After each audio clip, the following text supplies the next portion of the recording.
The whistle blows, the crowd ignites.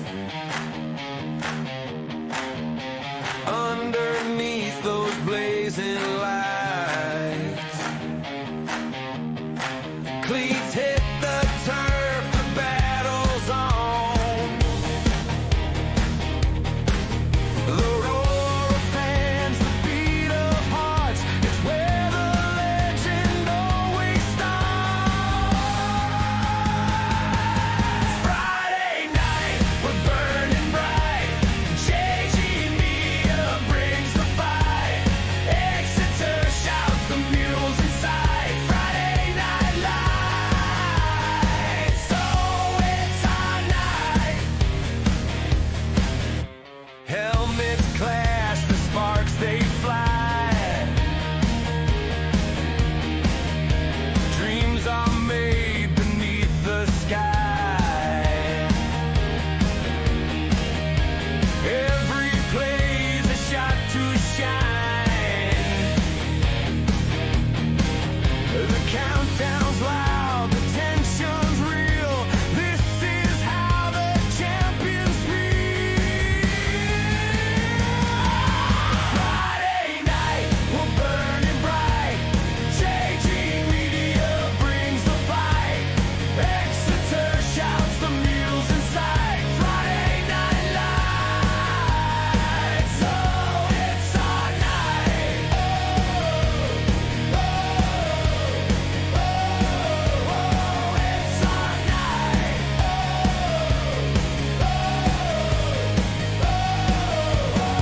It's our night.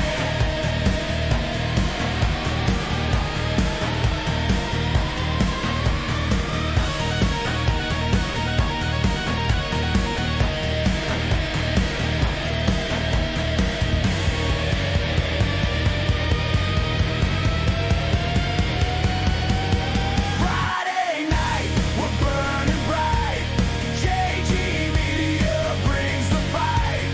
Exeter shouts, the mules inside. Friday night lights, oh, it's our night. Whoa,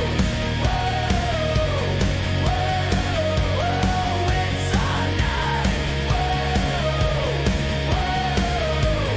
It's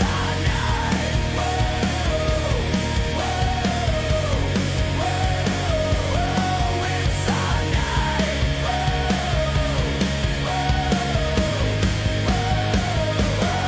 It's our night.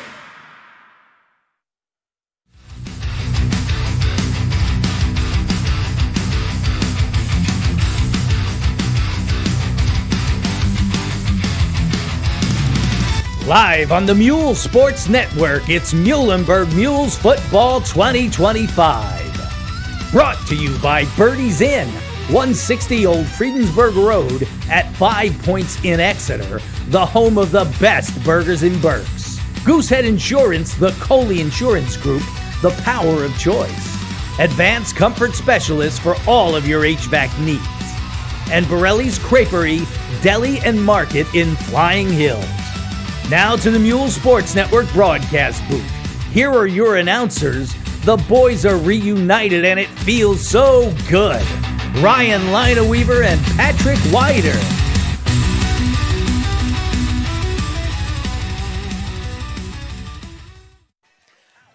Well, good evening and welcome here, football fans. I am Ryan Lineweaver alongside Patrick Wider. Say hi, Pat. Hey, how are you? It's been a year. Yeah, we're back together. It's been a year. Reunited and it feels so good. Okay, go ahead. I disappeared for a year to go cover Why Missing Spartans football. We are not back there this year, which means I am back here in Muhlenberg. So it's Patrick and I, just like it was 2 years ago.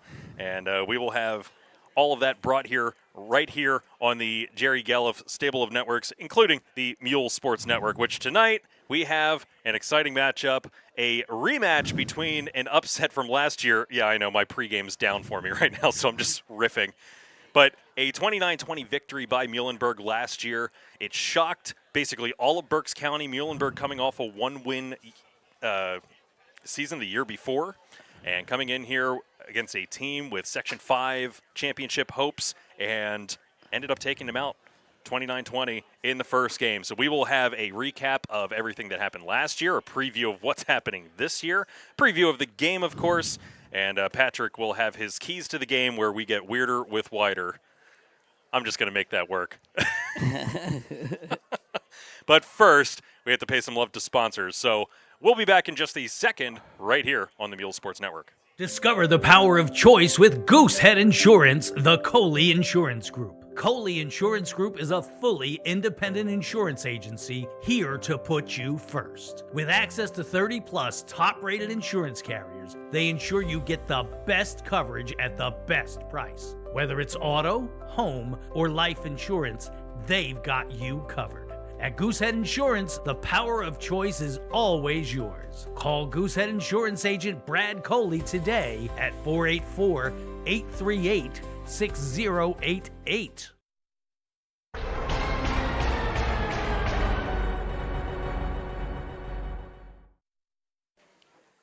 All right. So like I said, should be an electric opening night here. All 14 Berks County teams in action tonight. There are 10 games that feature all 14 of those teams.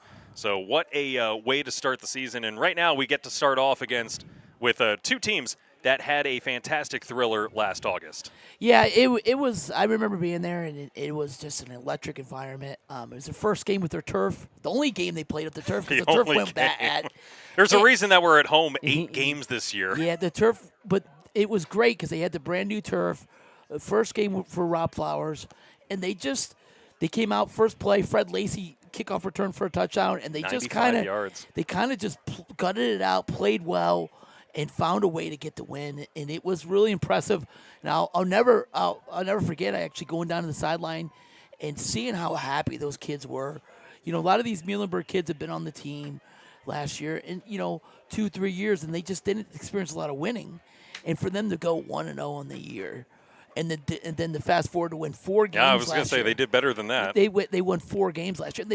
I was at the game that the E-Town game. They lost by like a couple points in overtime. Like they could have very easily won that game. So they were there. Exeter, they put up a lot of points against Exeter. Even though Exeter, they couldn't stop Exeter, but they scored a lot. So they were in a lot of games. So and now you fast forward, you got a whole off season. Coach Flowers, said at media day when we were there. He said we were the weakest team in the state last year. They've been committed in the weight room. They're a lot stronger. They're a lot faster. And I noticed the difference in size with them. Even Cam Small ran for 2,000 yards. He looked even bigger. So I feel like, in a way, they're even more physical and stronger this year. So talking about Muhlenberg a little bit, we can talk about what both programs are bringing to the table. But mostly, hey, we're the Mule Sports Network. We're going to talk Muhlenberg. Under Rob Flowers, we're now entering Rob 2 of this era, and it really does look like a complete culture change here in Muhlenberg. They went from one victory the year that we were both calling 2 years ago to 4 last year, and now a lot of the expectations are that they get over the hump and they could be somewhere within the district playoff mix, probably on the lower end. We'll temper expectations a little bit, but they went from 4 wins in 5 seasons. They played in the Eastern Conference 5A, 6A championship last year against William Allen. They shut him out 24-0 to end last year. Their senior tackle, Xavier Otero, said that was obviously definitely great to beat William Allen for the championship, but they were still figuring that they could have done a lot better. We're expecting a couple more wins than last year. We're expecting a big year. So what do you think about that mindset from the Mules? I think so, too. I think that the biggest jump from a program is year 1 to year 2 under a head coach. And you could see it at media day. Like I asked Coach Flowers about the passing game. And Ariel Baez last year struggled throwing the ball. He's an electric athlete, freshman. And he said that was their focus on offense this year is to get better at his passing game. So if they could go and be like a middle-of-the-road passing game, along with the running of Cam Small and the running of Mikey Miller and then the receiving ability of Mikey Miller, you're talking about a team that could improve and get to 5, 6, 7 wins. Look, they're in a tough section. Exeter's really good. They bring back They're always good, and they bring back a great nucleus this year. I was blown away by them at Media Day. Yeah, they got Omarino and Riley Martinez and Jaden Ware. But the rest of the schedule, I mean, Ephrata, I know they've been a nice program, but you never know. Conestoga Valley is going to be tough, but there's still a lot of winnable games. This game, Reading, there's a lot of games on their schedule that they can win and be competitive. Imagine if 10 games, every game they're in it, and they go 6-4. That would be incredible. So 5-5. So just to touch on some of the things that you responded to there, they know that Coach Flowers has been quoted, and I quote, as our passing game was atrocious and our defense was atrocious. They ranked 34th out of 37 Lancaster-Lebanon League teams in the passing game last year, and their defense allowed 389 points. They gave up 50 or more on 3 different occasions. Now, they do have Adriel Baez returning at quarterback. He took over at freshman when Coley got injured. Yes. Flowers says that he's making quicker reads and throwing the ball on time. So how critical is that for their season outlook, just to get the passing game up and moving? Well, last year, you got to think, like, Cameron Small, nobody knew about. He comes out and runs for over 2,000 yards. So now, if you're everybody playing Muhlenberg, you're circling number 2. You're like, we ain't going to let him beat us. So you're going to say, hey, we're going to stop the run. So what's that do? You got to get Baez going. And I'm not saying you have to throw for 200 yards, but go out and throw for $120, $150. Throw hitches, throw slants, occasionally a deep ball. And if he could do that, balance the offense. Yeah, balance the offense. I think they're going to be really explosive offense. Here's the other thing. Fred Lacey last year, they were kind of playing him at receiver, kind of playing him at running back, kind of playing him at quarterback. This year he's a receiver. Jack of all trades. Big athlete. Mikey Miller, we know he's explosive. He's playing running back, receiver. So they got athletes at receiver too. So they could run the ball and throw the ball. Would be huge for the Muhlenberg offense.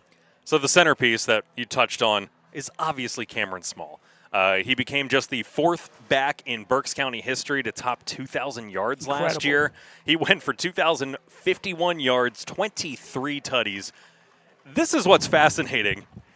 He's just a little over 1,600 yards shy of setting the program record. That's insane. Which is in insane. 2 years. Because, let me tell you, we know this name from covering Berks County football, and for me, it's like growing up reading the Reading Eagle and Mike Drago, who's here in the booth. But that's Jason Reinert. He rushed for over 3,700 yards between 97 and 99. And in just one season, Cameron Small has amassed more than half of what he needed. So another year like last year, he's setting the program record in just 2 seasons right here. He had that 346-yard game against Exeter that shattered the previous single-game record. He knew that that's like a high point. That is a pinnacle for him, but he's still geared towards, winning more with the Mules. How realistic does that record-breaking senior season become for him? I think it is realistic because he is such a dynamic runner. He kind of has it all. He's got great contact balance. He gets hit. He keeps moving his legs. He's got a great burst. And when he gets in the open field, he is sneaky fast. He's got legit track speed. He kind of got it all. I mean, the O-line deserves a lot of credit, absolutely. But there are times he made something out of nothing, too. The kid is a special running back. And I'd be shocked if he doesn't end up playing college football. He doesn't got much looks. He's just a special back. And even D3. I saw it last year. Yeah, D2, D3 back. And now he plays outside linebacker. He plays there at high level. Then I meet him at Media Day again. And just humble, focused love those kid. kids. Yeah, he's a great kid. You could just tell. And I just like the whole mojo right now around the Mules. It's not about Cam. It's about us as a team. And I really like the approach of them right now. And I really believe that they could be onto something really good going forward with this senior class of, Cam Small. And then you got, Mikey Miller's been around forever. Otero. I mean, this is a senior class that's been around. Now it's 2 years together with Flowers. And wrapping things up here for the Mules, as it looks like both teams are about getting ready here to jump onto the field. We'll have the national anthem and whatnot, as Cuckoo Valley taking a knee here in front of you, as you can see. Muhlenberg does have some key losses to replace. They are not without, they're not immune from kids graduating. So gone are Javian Ortiz. All-league tackle Samson Evans is gone. Second-team all-league defensive end Daquan Small is gone. But, again, we touched on Mikey Miller. He's back. He has 25 receptions for 9 touchdowns last year. That's a pretty good record. Plus, they have a monster offensive line. That is something that they did not have 2 years ago, by the way, when we were calling the offensive line was so porous that they couldn't run the football because there were no gaps, and they couldn't pass the football because there was no time to pass it. So they were, throwing slants, and they were throwing just quick outs and stuff like that weren't successful. But now they have 2-time all-league guard Xavier Otero, and they have a 6'8", 315-pound mammoth tackle called Tony Ferreira Jr., who's getting some college looks. And here's the big factor that we touched on very briefly, but 8 home games this year as opposed to just 1 last year because of turf issues. How does all of that, the replacing players and then the home field advantage, how does that change their ceiling at all this year? I think it's huge. I mean, I just think, when a head coach has everybody buying in, Coach Flowers' statement, we're a community of winners. I love it. And that just in football, it's everything. We're going to be winners. And I think 8 games is going to be really special for this team. What if they go 6-2 in those games, or 5-3, or 4-4, whatever? And you're just looking at, winning it against Schuylkill Valley, or Yeah, they're on the road exactly. in 2 weeks. So I think it's really special for this fan base. I'm excited. I'm excited that we don't have to drive as many games. Just go there. That was crazy I said last year. I'm just going to sit here and I'm going to get a nice fan. I might bring in my own chair. Like I might bring a picture of my family to sit here because we're going to be stuck there for 7 straight weeks. Yeah, towards the end it of was the crazy. season? Like we went to It's great. We went to a game in Kutztown. We had to go to Lebanon. If it was a home game for me, it was like it was crazy, and I felt it was a great job by the AD and Flowers. They kept their focus. I mean, it'd be these are 15, 16, 17, 18-year-old kids. They very easily could lose their focus, and they did it. Oh, easily. And I lose my focus and I'm 37. yeah, so to do that, and it's just, second year in the program, all these seniors buying in, and I just, you could feel it. You could feel it. Now they come out and lay an egg tonight. It's going to be different. But they come out and play a good game. Even if they lose, you're going to feel really good if you're the Mules. I'm going to go ahead and say that they don't lay an egg here this evening. However, just my professional opinion here on the call, I don't think they're going to surprise Schuylkill Valley this year. That's for darn sure. They came out last year, shocked the heck out of them. I don't think that quite happens this year. I think Schuylkill Valley is probably going to be a little bit more prepared. They still have Section 5 goals of their own, and they're very well on their way hosting Muhlenberg here at home. So it's a winnable game for both sides, quite honestly. I think that we're going to have a heck of a matchup. Yeah, Schuylkill Valley was, rebounding in 1 Section 5 last year. So they had a really good year even after losing the Mules. They lost a lot, but they bring back 4 offensive linemen, and they still have a lot of talented players. And so Coach Harbeck's going to have them ready to go. Teams are getting ready here for the national anthem as the clock ticked down to 0. The crowd is on their feet, and we will do so as well as we'll take a short break here for the anthem. And when we return, Muhlenberg taking on Schuylkill Valley right here in Leesport on the Mules Sports Network.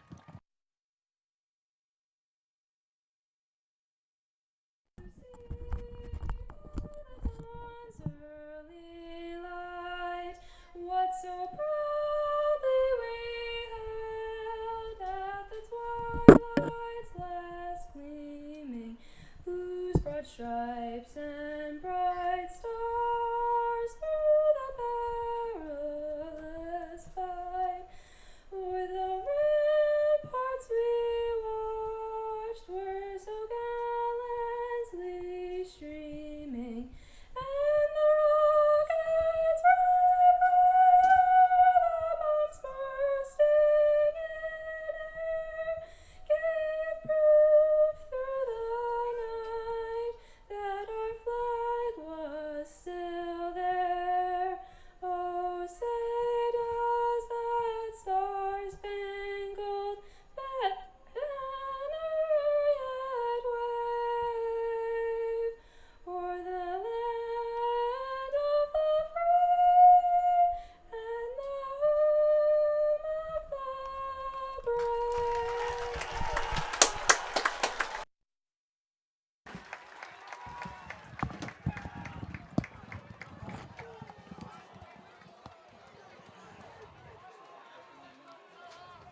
Back here after the anthem. I see that SSB is on the text script. I have no idea what that means. So, yeah, we're just going to keep rolling through, I guess. But, yeah, let me pull up our discussion points here when it comes to Schuylkill Valley. We can spend a little bit less time on them. This broadcast is not for you, sorry. But Bruce Harbach in his 5th season with Schuylkill Valley, his 48th season overall as a head coach. He won a pair of state titles at Lancaster Catholic. These Panthers went 9-3 last year, won their first outright Section 5 championship. But this is probably the most remarkable part. They went 50 seasons without winning a league championship before finally sharing that Section 5 title in 23, and then finally won it outright last year. They've lost some serious firepower. They lost All-State quarterback Logan Araki. He had program records with over 2,500 passing yards, 35 touchdown passes. They lost All-State tight end Luke Spots, who had 60 receptions for 975 yards and 10 touchdowns. So they're going to have to find a way to replace that type of production here very quickly. So we'll see exactly what Schuylkill Valley has to come out here. They do have some serious talent returning, especially on the defensive end. They do have Kamoff, who we've talked about off script here. He was the Lancaster Lebanon League linebacker of the year, an all-state selection. As we are off to the races here, this one dumped off, and once again, oh my goodness. You got to be kidding me. Fred Lacey is gone. 6-0, and we're 13 seconds into this ball game. It's the exact same thing that happened last year. I do not see any flags on the field. Touchdown Muhlenberg. Boo! Touchdown Mules. Fred Lacey That's is insane. an unbelievable athlete, and he's a All right. long strider, and if you give him a seam, he's gone. You know that what? was a really poor job by Schuylkill Valley and a better job by Mules blocking it up. I don't even think he got touched. You know what? It's because I said something. It's because I said that we're not going to see a repeat, and of course the first play from scrimmage is going to be almost the exact same freaking play that you saw at the beginning of last year's game. So it is 6-0. That's They incredible. are lining up for an extra point here. What are the odds? What are the odds? What are the odds, Pat? 1 in a million. I'm sure that AI could probably tell me what the odds are of back-to-back 90-plus kickoff returns to start off 2 consecutive games against the same opponent. But it's 7-0. As the extra point attempt from Schupp is good. And 7-0. How about that, Pat? So Fred Lacey last year was an interesting kid. He came in and he had that splash play, but at times they didn't know where to put him because he's such a good athlete, quarterback, running back, receiver, and I think he was Just a get little him on the field. overwhelmed. But I think he was a little overwhelmed. And I remember the one game he was playing receiver against Daniel Boone, and he didn't know where to put his foot. And I was like, oh, my God, put your inside foot up. And he didn't know how to line up. And the offseason, coach said this at media day. They're trying to position people and leave them at spaces. So Lacey is going to play receiver. That's all he's going to play, and a returner. And so I think it's really special when you got an athlete like that. You put him back there, get the ball and go, and that's exactly what he did. 1,000%. And wow, Schuylkill Valley's feeling themselves, all happy, home game, fired up, and then bam, that takes your momentum out of the way. 13 seconds left to go in the season. Deja vu all over again, to quote Yogi Berra. Yep, that was incredible. Oh, Well, it's difficult to see exactly who is lined up to return here. It looks like Alexander, potentially. It looks like maybe a number 2. We're staring right onto the surface of the sun, and that corner of the field is going to be more difficult as the game goes on here, so just forewarned. As this one, a high spiraling kick taken in around the 20-yard line, and the Mules swarm immediately, a gain of maybe 5 or 6 on the return. It was a short kickoff, but at the end of the day, it ends up being about where you would field it anyway, even if you kicked it deep. So they'll start on about the 26-yard line, I believe. Will the Panthers. 1st and 10 here for the Panthers. First chance to take a peek at this offense and see how they do without a lot of the help that they have had in years past. That will be one of the most difficult parts of their season. And we'll see how they do right here in game 1. 2 backs out there. Mikey Miller, excellent job in coverage. That one intended for Klinikowski. It was just a short route. Yeah, so they're trying to run like a slant out, and so he throws the out, and it was just Mikey Miller was right there in great position. You know, Mikey Miller and Cam Small are just really good outside linebacker safeties. They just cover a lot of ground, and they take a lot of space away in the flats. So you have Eletris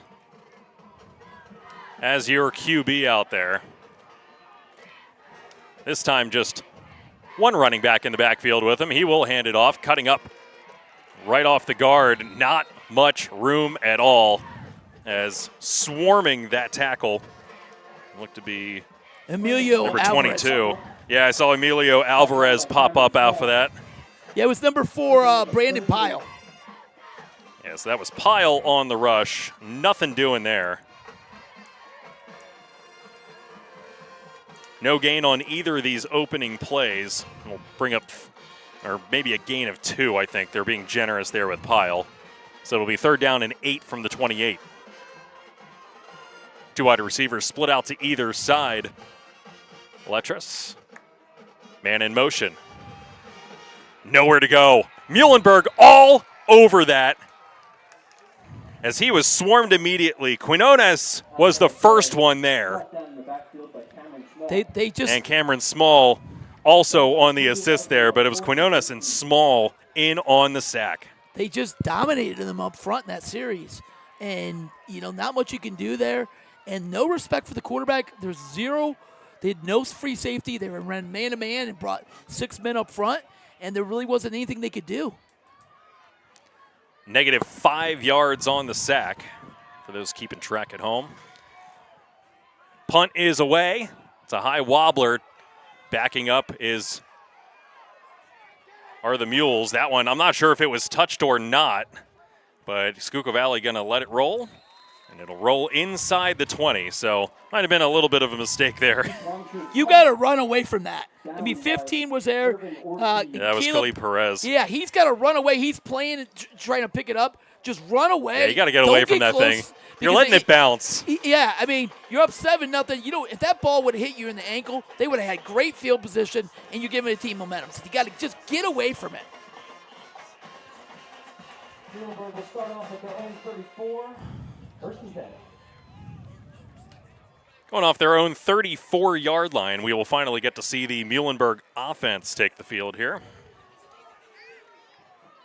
I'm going to attempt to do this with my sunglasses off, which seems like a mistake.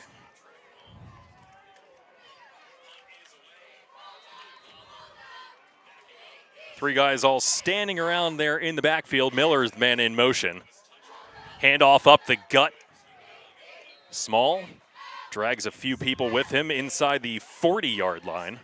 It'll be a gain of about 6 right off the bat. They love that power play. They ran that a ton last year. They're pulling the backside guard, lead up through, and just run the ball. And you get 6 yards, 5-6 yards every time, and that's a good play.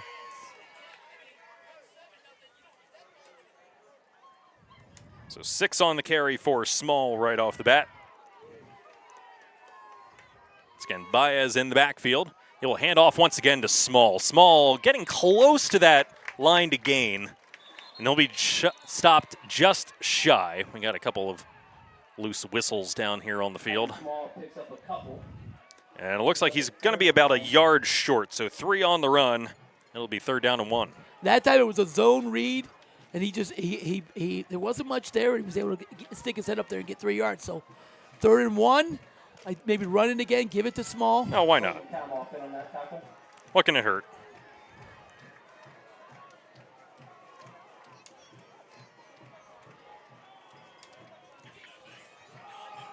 They do run it back up the gut. This time QB keeper as Baez gets the 1st down. Yeah, just you gain a blocker, have Small go up there. Small's a good blocker. He's a complete running back, and he can catch the ball as well. So he helped lead up the block there, and you get a 1st down, keep the chains moving.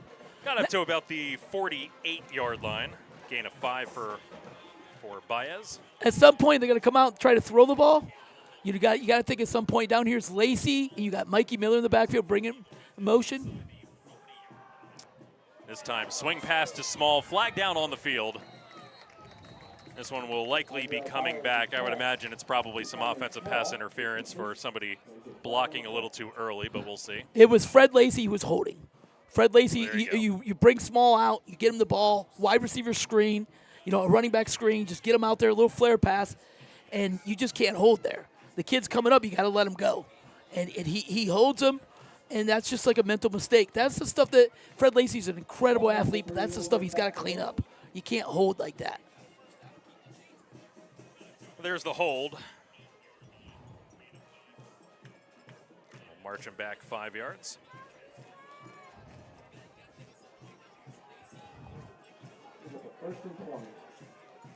They get first down and 20 now. Baez in the guns.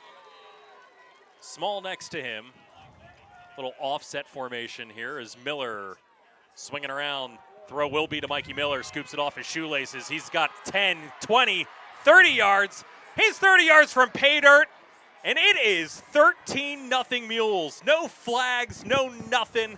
Nobody tracked Miller out of the backfield. He swung out of there. Nobody came with him, and he just was untouched from 40, I guess that would be 52 yards from Baez. Touchdown Mules! There It was you go. a great play. Designed again. Mikey Miller, motion. You get him on in a linebacker. They can't guard him one-on-one in the linebacker. This time, the receiver out there made a great block, didn't hold, and all you need is him a seam. You just need a little space for Mikey Miller, and he's off to the races.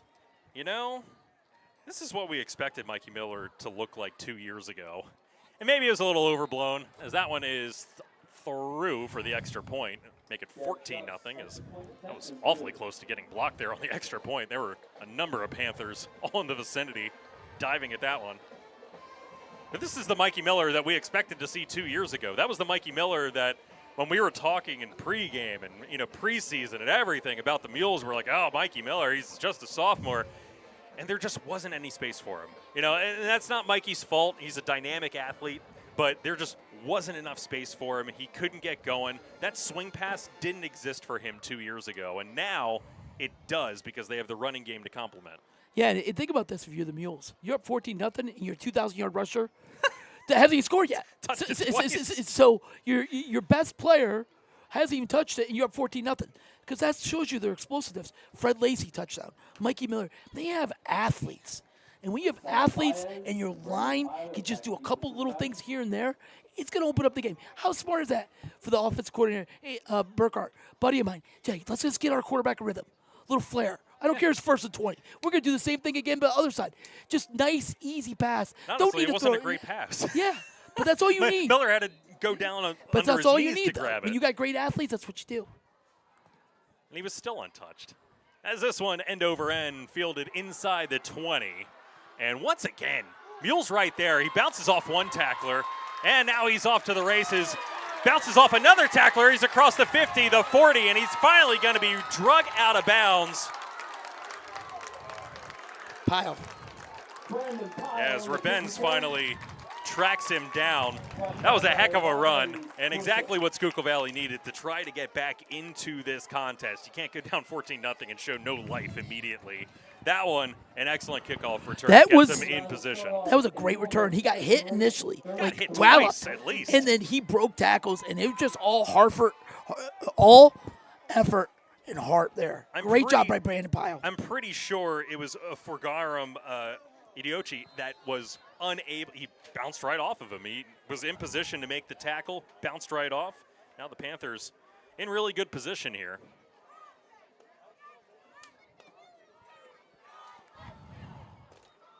Handoff this time, runs into his own blocker, and finally swallowed up after a gain of about 3.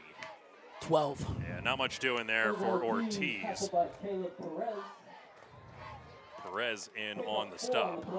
Good play, though, if you're Schuylkill Valley. At least got 4 yards. Yeah, they're going to call it 4. I'll allow it.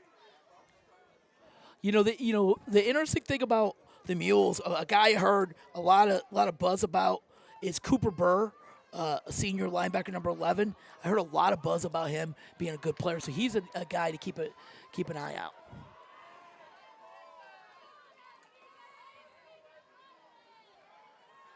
That one up the gut. Not an awful lot of space there. That was an excellent job.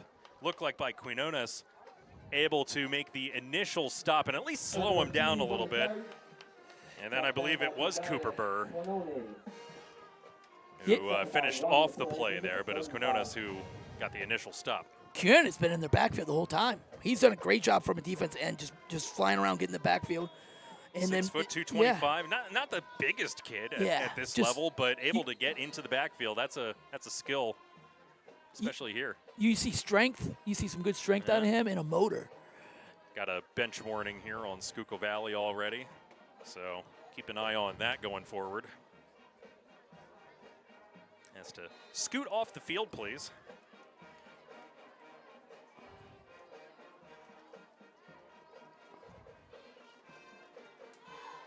This time, Elitris going back, rolls to his right off the hash mark, looking for the end zone, and that one, oh man! It was lined up. It was floating up there for what felt like forever. Caleb Perez thought that he had it. He actually misjudged it. It went over his outstretched hands, and then ended up missing the wide receiver anyway. As I'm not sure, I believe that was Garrett in the end zone there, gunning for that one, and I think he was shocked that Perez didn't make a play on it. What they did is they tried to get like a short pass to the left, get eye candy, and sneak a guy down the seam. He was a great position, just mistimed his jump. Oh, he was waiting for that for what felt like the entire season. I guess at this point it probably has been. This time looking over the middle at a quick slant pattern, incomplete. Looking for Kamoff there. Yeah, they're trying to sneak him down the middle in like a little seam route, and they were like a miscommunication there. So they run the ball twice. They get about 6-7 yards, and then they pass it 2 times in a row, and then 2 incompletions in a row. Quarterback kind of struggled there. So good for the Mules. Now they get the ball back again, being up 14-0. Well, I wish that we could actually jump to a break here, Chris, where it's 6:06 and we haven't been able to get out there because we're about on the field. That was a 4-and-out here from Schuylkill Valley. So excellent return. And unfortunately for them, the offense sputtering here in their first go-around, or second go-around of the game, I should say. That'll bring out the Mules. Mules scored from 52 out last time. 2 big, gigantic plays. Have them on top 14-0 very early. Miller in motion. The handoff is to Small. They fake to Miller. Small going up. Gang tackled after maybe a gain of 2. Again, running that power play, but a good job by the front. You know, they took on blocks there. They took on the guard, and not much room there for Cameron Small. They haven't ran anything outside. It's early, really early in the game. They haven't run anything outside yet. Everything's inside. So some point, a toss, an outside zone, and then that's where Small can really show off his speed.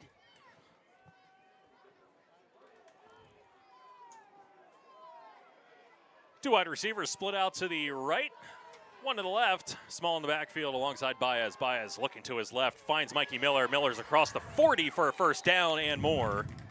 Right in front of the Panther bench. And a quick flare right out to Miller and let the athlete do the work. Well, when I looked, they're in like a 5-2. So they're gapping them up. And it's hard to run the ball when you have 5 down linemen like that. So they're kind of daring you to throw the ball. They're backed up, run a hitch. Nice and easy throw by Baez. He sets his feet, throws a good ball, get the ball to your receiver, first down Mules. 16 yards for Miller from Baez. 68 yards passing, all to Mikey Miller so far. This time, handoff is to Small. This time, he goes off tackle to the right-hand side, breaks 2 tackles, still on his feet, got the first down, now finally spun out of bounds. Whew. So that's like a 6-1 by Schuylkill, so they're loading up the box. But the thing is, if you get off tackle or outside, there isn't a lot of guys out there. They're trying to stop everything inside. Great run by Small. A great back, when I used to coach football, we say a great back will get you every time. Make at least 1 guy to 2 guys miss, and that's exactly what Small does. He's gonna break a tackle, make somebody miss at least 1 guy every time. That's the hope. Make the first guy miss. He certainly has the ability to do so. Trips left formation this time. They'll Scunch the tight end back along the line there in Coley. Trying to go alongside Coley's side of the line, and nothing doing there for Small. Logan Kamoff is a heck of a player. All-league linebacker last year. He came screaming downhill and really did a great job tackling Small. So, Schuylkill's trying to take that run away, but Mules were like, hey, we're going to keep running it and then occasionally throw the pass in there. Mules wearing their road whites with the yellow helmets this time around. Schuylkill Valley in their home black jerseys, black helmets, red trim down the pants. This time, straight up quarterback keeper. He's going to try to follow his running back a little bit. Didn't get a great block, but got about 3. Yeah, Baez is a really great athlete. I remember the one when he came into the game and it was like a zone read and everybody thought Small had the ball and there's Baez streaking down the sideline for like a 20-yard touchdown run. He's a fantastic athlete. You're seeing the passing so far.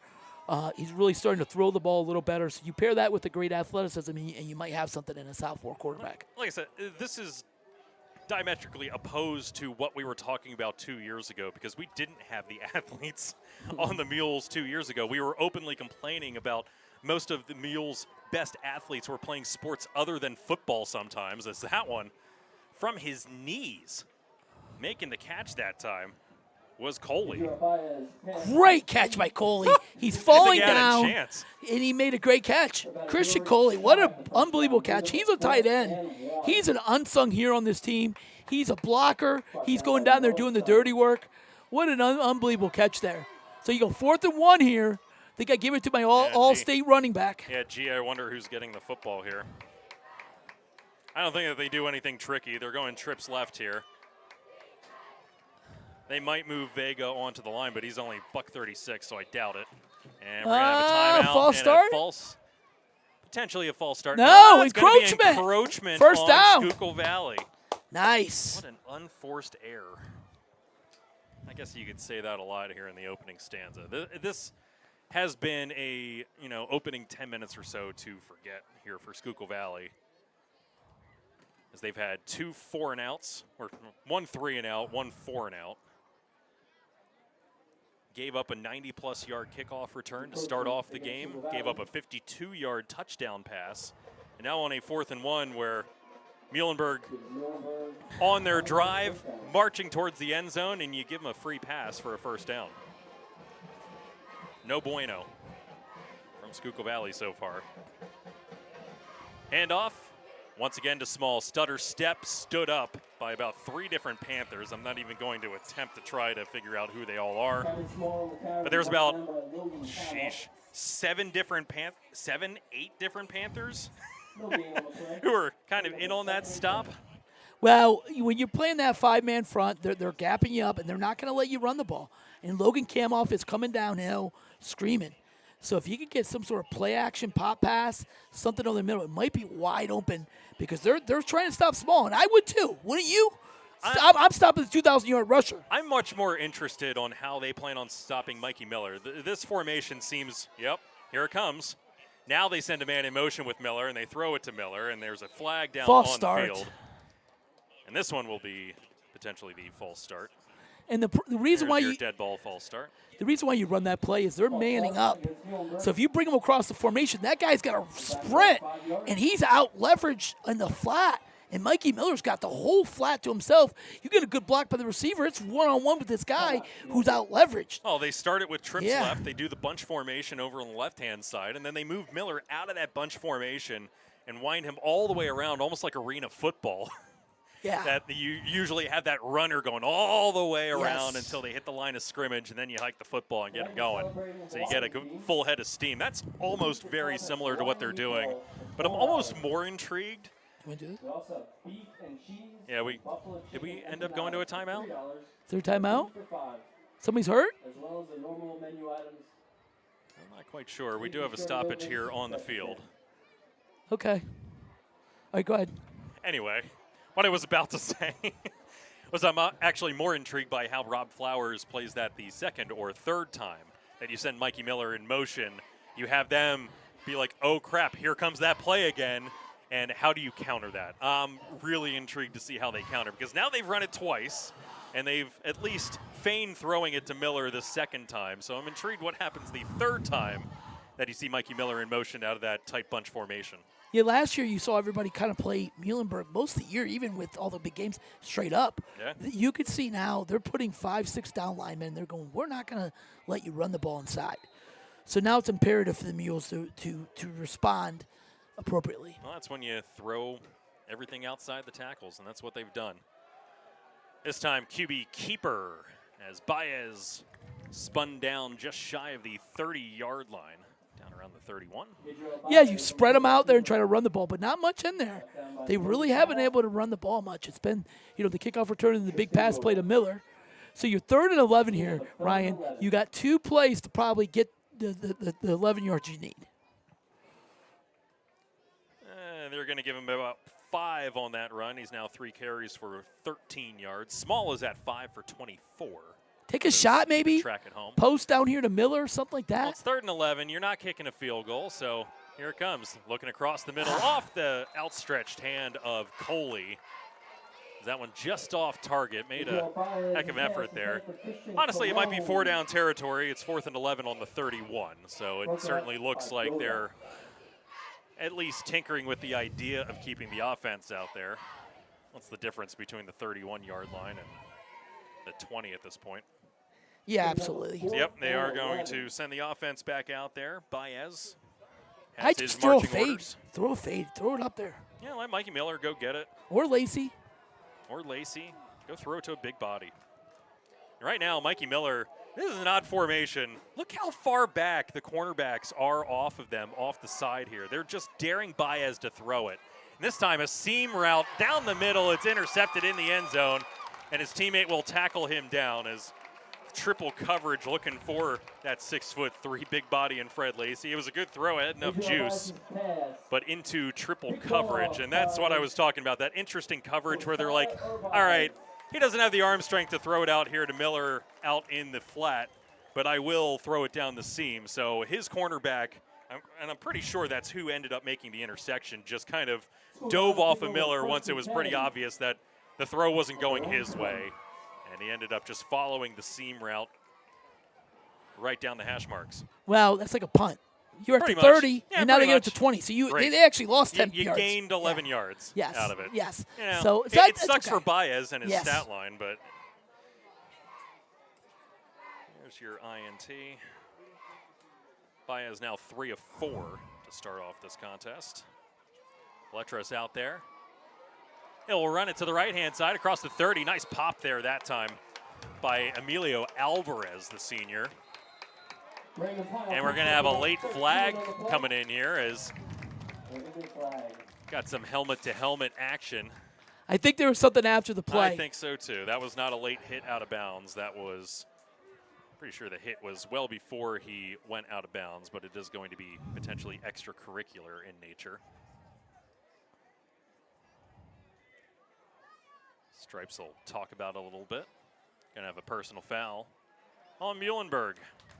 No offsetting penalty that time, so they'll march him 15. That was Pyle that time. It was actually a really nice job by him. Getting out to around the, where did he end up? Around like the 35, 40? Yeah, they went old school double wing. They just ran toss. Good play design. But, the Mules, you can't do that. That's the stuff they did last year. You got to grow up. No more of those after the ball hits. Oh, you remember that Reading-Muhlenberg game from God. 2 years ago that turned into an absolute nightmare. Once again, toss play out to the left-hand side, finding a little bit of space, outrunning his blockers that time was Pyle. He'll be shy of a first down, but he'll be awfully close. It'll be second down. Well, yeah, last year they had a similar game against Daniel Boone that was like oh my God, I've never seen so many, both sides. Well, that was the one where it was mostly Reading. It wasn't Muhlenberg. Yeah, it wasn't Muhlenberg. It was mostly Reading. Yeah. It was just that one kid who just couldn't get his head on straight. Yeah. And you could see it coming. Well, we were like, man, that's not a great idea. And same thing here, 15 free yards. Clock ticking down inside 20 seconds. Schuylkill Valley has the first down. Finally spun down as Chase Zona on the tackle. Slams down Kamarov, who gets about 5. Really smart. Come back, run the ball, settle everybody down. Good drive by Schuylkill Valley, and the Mules got to respond here. And that will do it here for the first quarter. Apologies to our sponsors because this one moved pretty quick, all things considered. So we will pay some love to you right now. But after 1 quarter of play, 14-0 Muhlenberg here on the road in Leesport. We'll have more action second quarter upcoming right here on the Mules Sports Network. At Borelli's Creperie, Deli, and Market, they keep it simple. Good food, fast, fresh, and delicious. In the mood for a hoagie? Choose one from the menu or tell them what you want. A hot sandwich or a cheesesteak? They've got that covered too. Lunch meat for a family gathering? They have it fresh cut to order. Craving Italian? There are imported specialties you won't find anywhere else. Along with drinks, chips, snacks, and hot or cold brewed coffee in caramel, French vanilla, and hazelnut flavors. That's Borelli's Creperie, Deli, and Market. 15 Village Center Drive in Flying Hills. Good food, fast, fresh, and delicious.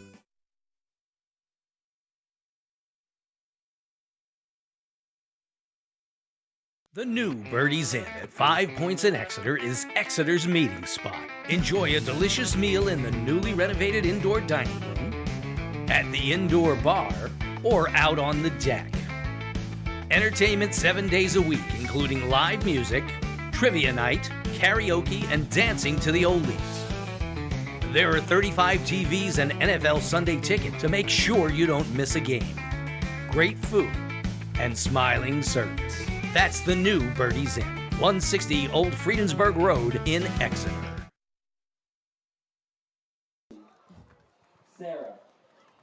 Back here, thanks for hanging with us here.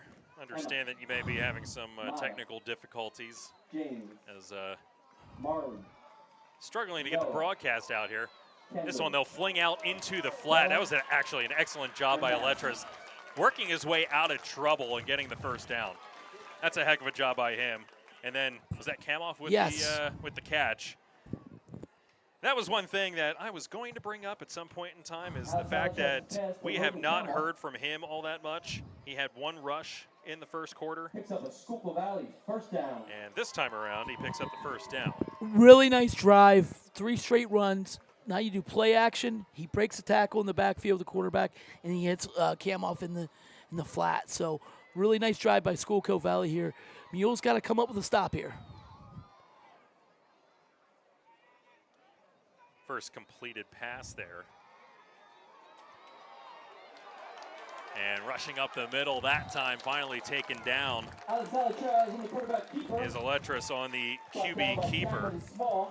Electris, what I would read about him talking to people is he's more of a runner than a thrower. You saw it there. You know, hey, you spread them out. You think they're going to throw the ball, and then what do? You run the ball, and you bring your fullback back there, Logan Kamoff, who's a good player. He leads you upfield, and they got a nice gain. Now they're down to the 5-yard line here.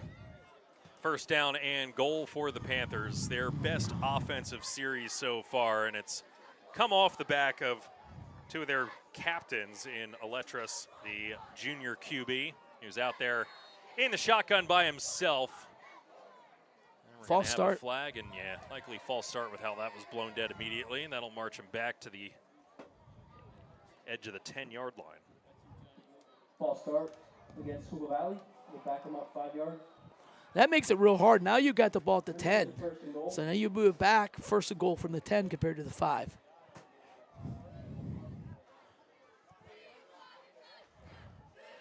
This is where you got to, toughen up here, have some good red zone defense. See how Schuylkill Valley breaks the huddle here.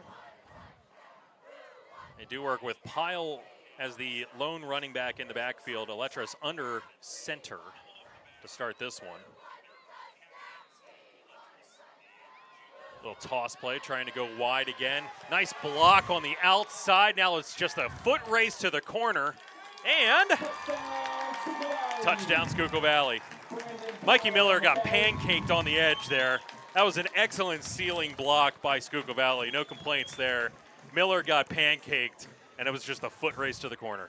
It was a great block. Great plays on this. The same play they opened up with the drive with when they ran toss. They got about 10, 11 yards.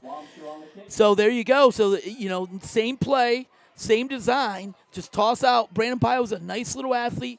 He hit, and he ran towards the pylon, the corner end zone, and scored a touchdown. Now you have yourself a ball game. 14-6, looking for the extra point to officially slice that lead in half. Spot is down, the kick is up, the kick is true. It's 14-7. We'll see how the Mules respond, but before we do, we have live reads now, Pat. Yes. Live reads. I've asked Jerry for these for the longest time because I think that they're so much better. That's just personal opinion, and it's not because I like to hear myself talk. So if you are craving the best burger in Berks County, Birdie's Inn at 5 Points in Exeter is where legends are grilled. Juicy fresh beef patties, never frozen, brioche buns, and fresh toppings, no gimmicks, just bold flavor. On the entertainment calendar at Birdie's this week, by the way, Saturday at 7, you got Chuck and Steve Acoustic. Sunday at 5, it's music with Shay Quinn from the Sharks and Steve Swisher. Monday has Dancing on the Deck with DJ Jimmy 2K from 5 to 8. Tuesday from 6:30 to 9:30, it's open mic night. Wednesday, it's Jumpin' Jay's Music Trivia on the Deck from 7 to 9. Thursday is Birdie's Thursday Karaoke from 6:30 to 9:30. Friday is music with Johnny Gallagher from 7 to 10. The best burgers and entertainment galore. That's the Birdie's Inn, the new Birdie's Inn at 160 Old Friedensburg Road in Exeter, where they remind you to have fun and be kind. Tell my kids that all the time. Delicious burgers. Delicious burgers. Peanut butter and jelly burgers, Jerry's favorite, I've heard. Kick is away. Little squib kick. Goes off of the hands of Alvarez that time before it's taken in by number 21, Ian Rodriguez. Sophomore out there on the kickoff return duty. Well, the Pennsylvania head football coach that's in the Hall of Fame said, hey, we're not going to kick it deep this time. we're going to squib it. Maybe let's keep it away from Cameron Small. Let's keep it away from Fred Lacey. Let's keep it away from the playmakers, huh? We will absorb a starting on the 32-yard line as opposed to watching a 90-plus yard kickoff return. Now the Mules got to get it going here. They got to get a drive. I wouldn't mind a screen to Small, something to get them going out in the flat, throw the ball to them. They're trying to shut the run down. They're not going to, they're trying to stop everything inside. Look at the guys inside. It's crazy. Handoff to Small up the gut. Panthers prepared for that one. 7 guys on the line of scrimmage at time. That's just tough sledding. Yeah, it's not a 4-3. It's not a 5-2. It's not even the 46 defense. It's like a 6-1, sometimes 7. They came in this. Hey, that 2,000-yard rusher, all-state player, is not going to beat us. Yeah. Well, it'll be interesting to see how Muhlenberg decides to change that up because you do need Cameron Small to be a major factor here moving forward. Even in this contest, he's got 6 carries, 26 yards. They've really keyed in on him. This time they will move Small in motion and hand off to, I believe, Mikey Miller. Miller is up to the 40. Gain of 6. That was good. You used Small as a decoy and then give it to Miller. Miller's a good running back too, so that was a good run there. Now you got a third and manageable. You don't want to punt the ball here. Get the first down. You don't want to, with Schuylkill Valley just got their offense rolling. You don't want them to get the ball back again. It'd be nice to get a first down here again. 3rd down and 3 for the Mules. I think that's a typo because that does not look like 3 yards across the way here with the sticks, but we'll allow it. Coley once again, they're going to run to Coley's side. This time they get the block that they needed. Small across the 45 has the first down. So what 6 on the play. So what they ran there was an outside zone. So because last year the success was more inside with Small, where you could pull guards and then he would bounce it out later. They're trying to take that away, so now you run outside zone, and he was able to get the 2 or 3 yards you needed for the first down. That was the one that they ran before without any success. They got maybe a yard on Yes. it because Coley wasn't able to secure that block. Much better job that time, able to spring him for about 6. Miller once again in motion. They don't send anyone with them. They will toss it out into the flat, nearly a one-handed catch. That was not a great throw that time by Oh, Baez. God, come on. I guarantee that is going to be a play that they run again and again and again and again in practice until they get it right. They're just going to keep working on that swing pass. Well, 2 things that got me a little annoyed there. One, you got to give him the better ball, and Mikey's got to catch that. And the second one, Alexis Cantris right there got a little shoving match with the DB from Schuylkill Valley. Could be a penalty on, I don't know which one, or maybe offsetting. I don't know, but they were a little pushing and shoving after the play. Well, they didn't offset the first one. We'll see if they do it here. Personal foul, Muhlenberg. And personal foul, Good. Schuylkill Valley. Good. There we go. We got the offsetting. No penalties. Let's move on with That's our good. lives. That's fair. 8:41 remaining here in the second quarter. I mean, that was a great play design. You got to execute, and you didn't execute, and now you're in a 2nd and 10. Well, it was now the 3rd time that they've run it. The 2nd time it's been flagged. Or 2nd time it's been unsuccessful. The 1st time for a flag. 2nd incomplete. Just need a little bit better of ball than from Baez there. You can't be throwing it around the knees. It's got to be up around the numbers and just watch him go to work. And that time out in front of Fred Lacey. But we do have a flag down here on the near side. Pass intended for Fred Lacey falls incomplete. Let's see what they do here. I don't think Muhlenberg was set. Yeah, they're going over here and Oh asking. no, I don't know. I think there might be a sideline warning. It's going to be a second. No. Nope, there you go. Okay.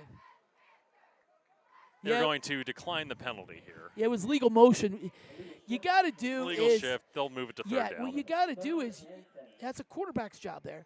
You got to make sure your receivers are set. They go in motion. You got to wait till they're set, and he rushed the snap there. So stuff like that, the little things that Baez, 2nd-year starter, only a sophomore, still kind of learning those jobs. The decline penalty will just make it 3rd down and 10 rather than 2nd and a little bit longer. This time rolling out to his left is Baez. Baez, eyes down the field, looking, rolling, had a man. Whew. Was that Miller again?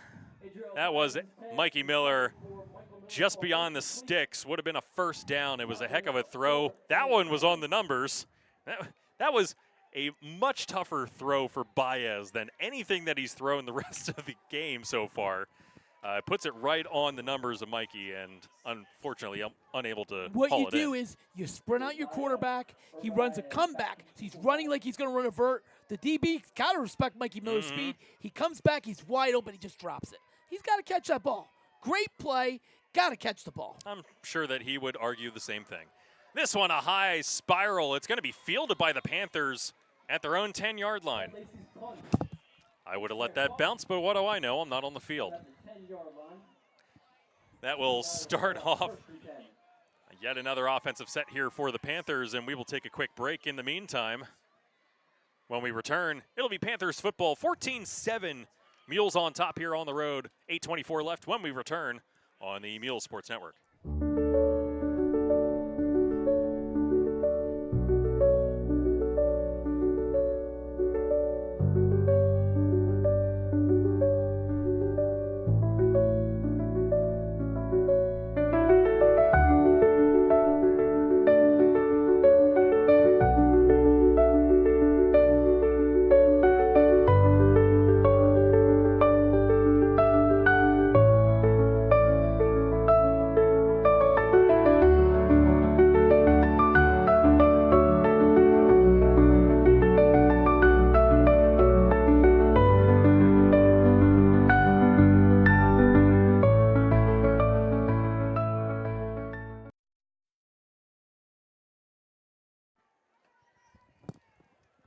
(14-7) Mules on top. Panthers getting into it here. Great punt by Fred Lacey, That was by a the way. fantastic Holy punt by crap. Lacey. That kid, I would have loved to see him in a punt pass kick competition as a kid. because I bet you could throw it too. We know he can run, and we know he can. That was an I bet he can unbelievable do punt. all three. Yeah, that was an unbelievable punt. It was so high, and he pinned it right there. It was perfect. I'm not quite sure what they were thinking by fielding it at the 10. And let it bounce and just let it. Let's see where it bounces. High school kids. Maybe man. it goes through the end zone. Like, once you're at the 10, don't they normally teach you? You stand at the 10. If it goes over your head or if it's going to bounce right by you, you move out of the way, you At let least it he bounce. didn't run. At least he didn't run towards it. Yeah. All right, here we go. Schuylkill Valley can make things interesting here as they will toss it deep. They're going to have a chance and just overthrown. They were looking for Brandon Pyle running that route all the way down the sideline, trying to sneak one over the top, but it was well covered that time. One thing by you're number noticing 16. is their two players are Pile 4 and Cam off number 34. They're featuring them in the passing game, in the running game, and so they put them outside. They take a shot. Not a bad idea. You get your DBs to think from the Mules that they might take a shot here and there. And that was Rebenz out there on the coverage. Well done by him, sticking with. They'll go 2 in a stack formation out here on the left-hand side. Now man in motion. This time, toss play to the right-hand side. They'll follow that motion. And this time, the Mules were prepared. And it's taking a peek at who that was. I think that was also Cameron Small, Yes. coming down from his outside linebacker position, reading that well. He came screaming down. Cam off and him met in the hole. He tackled him. He said, hey, you tackle me on when I run the ball. Now I'm tackling you when you run the ball. Yeah, I think that was Pyle on the toss play. They liked No, running it's that. Cam off. Or was it Cam off? Yeah, yep. Well, I got you. there we go. Thank you for catching that one. Their numbers are kind of hard to see. They're really difficult to read. Yeah, I This is get you. a sports information director's nightmare. Red numbers on black jerseys with barely a white outline around the numbers. And we got some whistles here on That the says field. It looks timeout. like it's going to be a timeout taken by Schuylkill Valley. And that comes with 7:34 remaining here in the second. Chris is still playing around with some of our settings here, trying to make things look pretty for you. Trying to stop any stuttering that we might have on YouTube. We'll You want some stay scores? with it right here. Yeah, you got scores? We need scores. Oh, Let's okay. get some scores. The pig, what do they call it? The Pig Iron Bowl? Pig Iron Bowl. Yeah, you got 35-0. Exeter Daniel Boone. 35-0 first quarter. What did I what did I put in our group chat Oh, earlier jeez. this week? Don't say it. You were like, oh, what do you call that? The Pig Iron Bowl? I'm like, what do you call that? The, oh my gosh, it's 52-0 already bowl? We're pretty close. 35. Lancaster Catholic 20, Camp Hill 7. Oh, that was a game nobody asked for. Hempfield 7, Dallastown 3. I'm just reading games on my feed. Could you find something that's Mike Drago related? Okay, I All right, will. all Hang right, all on. right, Sorry. I got to get my computer up. I mean, we don't need to know. Mike's here with us tonight, so he'll be reporting on this game. Yeah, they said Mikey Miller going 62 yards for that one. Here we go. Third down. 3rd down and 13, pinned back against their own end zone. QB keeper, nothing fancy there. Linebackers converge. She gets above the 10-yard line, and that'll do it. It'll be 4th down. And punt upcoming here for the Panthers. Emilio Alvarez is a tackling machine at inside linebacker. Great job. Just read it, came down, made the tackle. Smart defense. They played in it too high. Cover 2, cover 4 look. We're not going to get beat deep. Good job by the DC. Good job by the defense. Now you get a big stop. Now let's get the ball back and try to get some momentum on offense. Gain of about 4 for Eletras on that one. 4th down and 8 from the 11. Inside 7 minutes to play in the first half. Oh! That Yes, one goes a up safety! and over the punter's Safety! head. 2 free points for the Mules. Yes! Safety! Been nice if we could have tackled him and then got maybe a touchdown. If it would have fell on a mule, he could have got the ball. But we'll take the 2 free points. Yes. Saw that Safety! Safety Mules! You weren't with me last year, but that was eerily familiar to Wyomissing playing Southern Columbia, who they opened up against this season as well. Southern Columbia, one of the best 2A teams in the state. They actually finished 7-5 last year. They had a really down year. Wyomissing this time going to Southern Columbia. Anyway, point is, that game, Southern Columbia eventually had to stop punting the football, and they actually started moving. Like, basically, their quarterback was also their punter at the time, so they would move him up so he wasn't nearly as far back. and they would just try to hike it to him almost normally and just do quick punts because they could not handle almost every single time it was up and over. Chris probably remembers that game. That led to just a wild swing. Wyo went way out in front, and Southern Columbia never had a chance in that one. But, yeah, it seems to be opening night jitters back-to-back years here for both Chris and I on the broadcast. Not that anyone cares about Wyo. Wait, they gave him 18. They should be 16. That is not a 4-point play.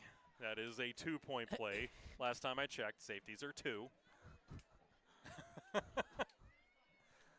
I'm sure they'll fix it at some point in time. It's now a 9.2 possession ball game for the Mules, which is really nice to say. Thank you, sir. Got a guy down here yelling that it's 16. Oh, get it to Lacey. This one is to Fred Lacey. Fred Lacey will get wrapped up just shy of the 45, which is where the Mules will start now up by 9. Does he play basketball?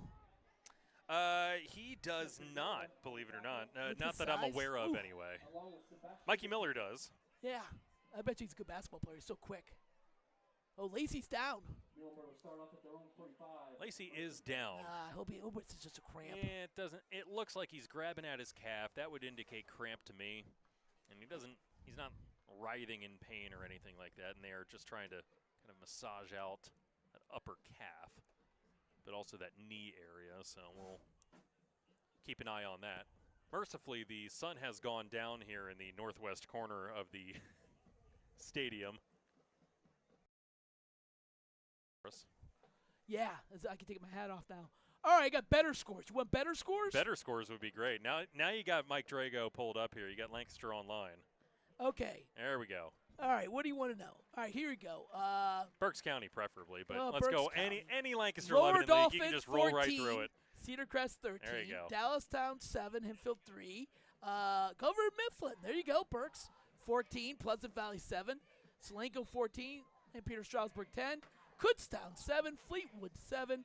Manheim Central, 28. West Philly, 16. Warwick, 14. Avon Grove, 0. Conrad Weiser, 7. Abington, Yeah, that's an interesting 7. game there. And Octorara, 14. Hamburg, 0. That's a really interesting game, the Weiser Abington. We'll see how Weiser responds after going undefeated in the regular season last year and then getting walloped once they hit districts. Quick handoff that time to Small. Small is popped right on the ball around the 50-yard line. Spins forward to the 49. They went back. Gain of 6. They went back to the inside run there, and he got about 6-7 yards. So good run there for the Mules. 8 carries, 38 yards for Small so far. Yeah, but that'll be really interesting to see how they return because they ended up playing. Who did they end up playing in districts? It wasn't Hempfield. They ended up playing not McCaskey. Good Lord.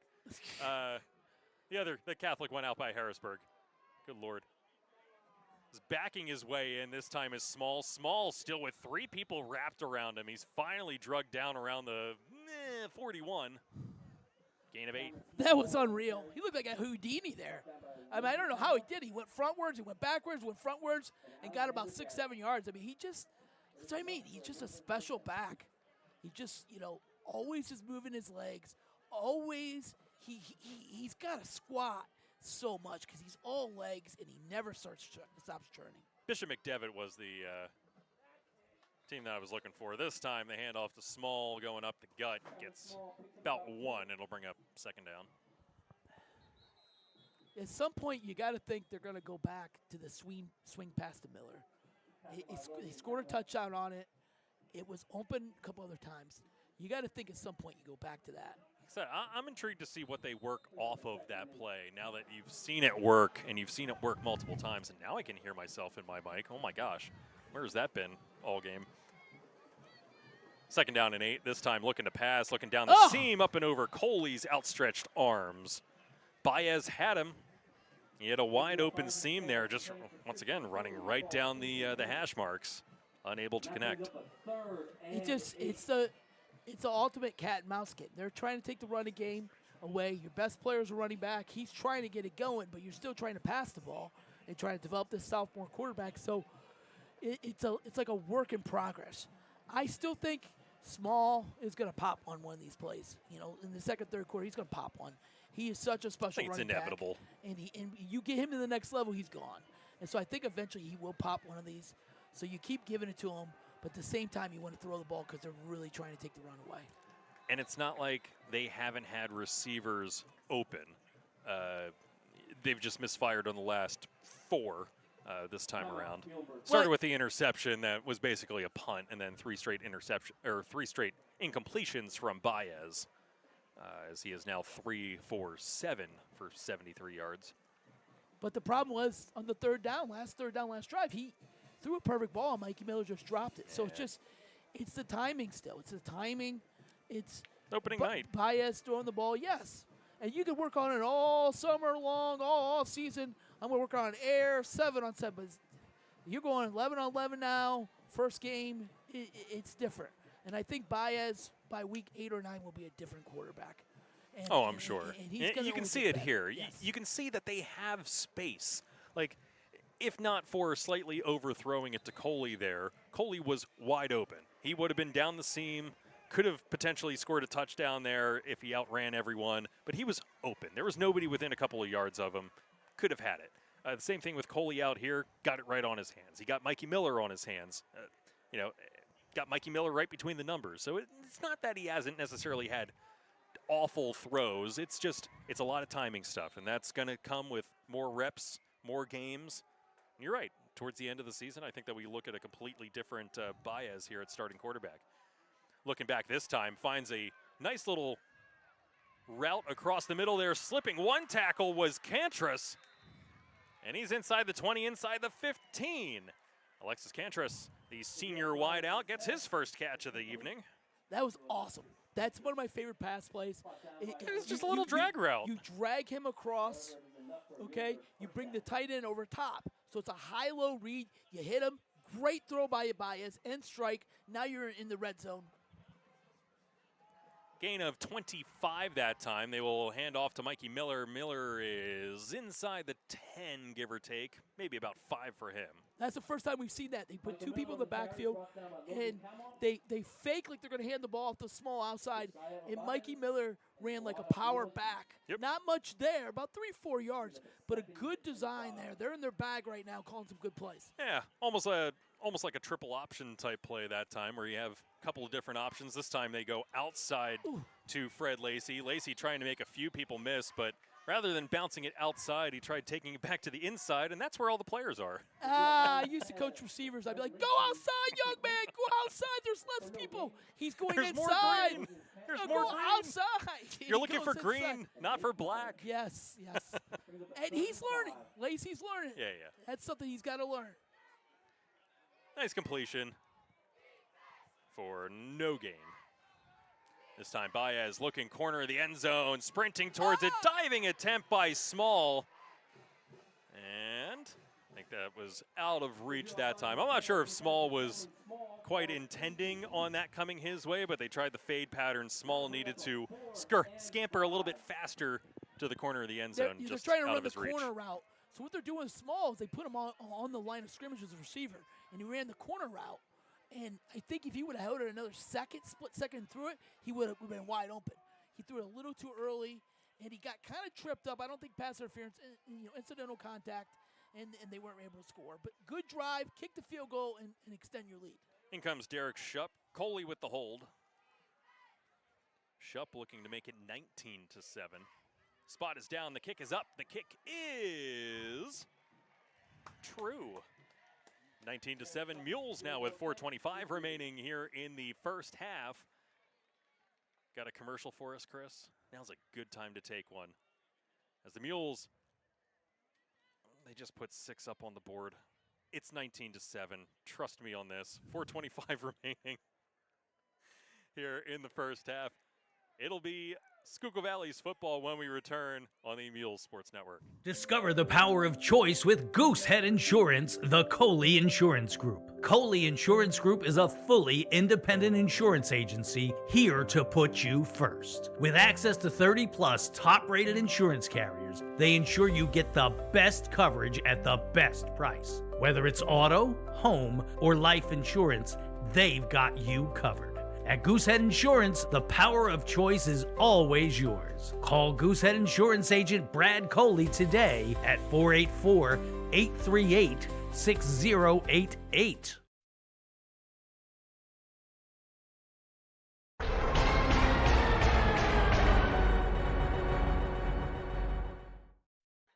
There you go, that rousing dun dun dun dun dun for Derek Shupp kicking off here. This one towards the corner, it'll actually bounce back inbounds, slipping a couple of tackles this time up around the 20, getting drugged down around the 23, give or take. Is hard to see exactly who it was. Pyle.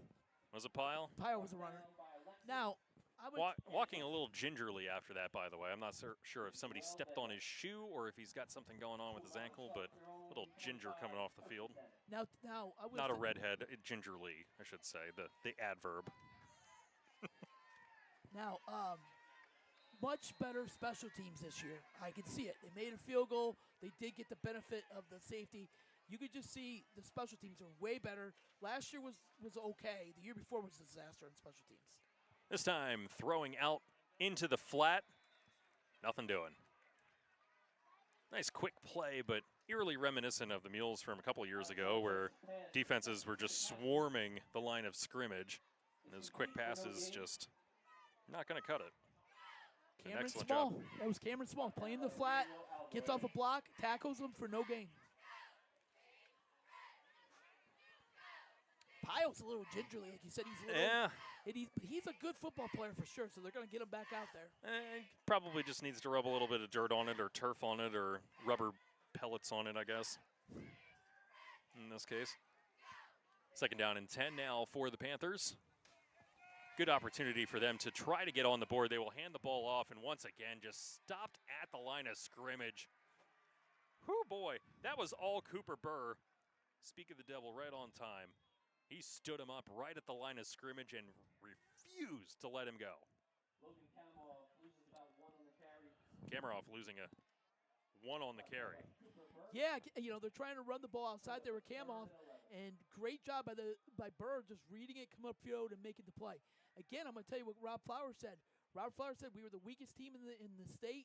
They committed in the weight room. You could see it. They're so much more physical on both sides of the ball. And that's weight room, working your butt off for 9 months in the weight room. And they seem like a stronger, more fit team this year. Third down and 11. I would not anticipate this is 4-down territory, so make or break here for the Panthers. If you're a Schuylkill Valley fan, you're hoping that they convert here and keep the clock churning. And instead, you're going to get it's either an encroachment or false start, and it will be encroachment. We'll make it 3rd and 6 instead. A little more manageable third down now for Schuylkill Valley. I wonder if they try to run the quarterback, sprint him out, something like that. He's a good athlete. He struggled a little bit sitting in the pocket and throwing the ball. So can he, make a run, sprint out, something like that? Well, 3rd down and 6, a lot more manageable now as the clock ticks inside 3 minutes. This time a little toss play coming all the way across. This is going nowhere as the Mules absolutely blow that up in the backfield. Not a chance. Not even a little chance. Jeffrey Collado, if you want to talk about a basketball player, there's one for you. Jeffrey Collado tracking that one down. They were not fooled in the slightest. Yeah, so they run the jet, and Collado came right up, and Mikey Miller came up right up. They were not tricked at all. Great job. One of the things Rob Flowers said was Collado is a great athlete. He committed to playing guard this year, offensive guard. He's starting at guard. So as a selfless guy, I'm going to go do what's best for my team. Usually plays forward when he's on the basketball court. This one will take a bounce around the 45, and now the Mules will just watch that one continue to trickle down their direction. It's getting out of the way that time was Caleb Perez. One of 5 different returners they have listed here on the Muhlenberg lineup. I'll stop the clock with 1:58 and a chance here for the Mules. It also looks like we're going to have a potential holding penalty down here, and we'll see. It will be on the return team, so they will have to walk some of this back. I'm sure Schuylkill Valley will just say, yes, thank you. We will take whatever yardage we can get here. Well, That'll march them back. Well, fans just said there should have been a face mask too. So. Well, the fans always Yeah. know best. So All right, let I'll me leave set it at the that. scene here, Ryan. 1:58 left to go. Don't do anything stupid. You're up 19-7. You get all the momentum in the world. Run the ball, safe passes. Don't turn the ball over. Worst thing that happens, you run the clock out or you punt the ball back to them. You go in the half 19-7. If you pop a run, pop a pass, great. But nothing fancy. Just keep it straightforward here.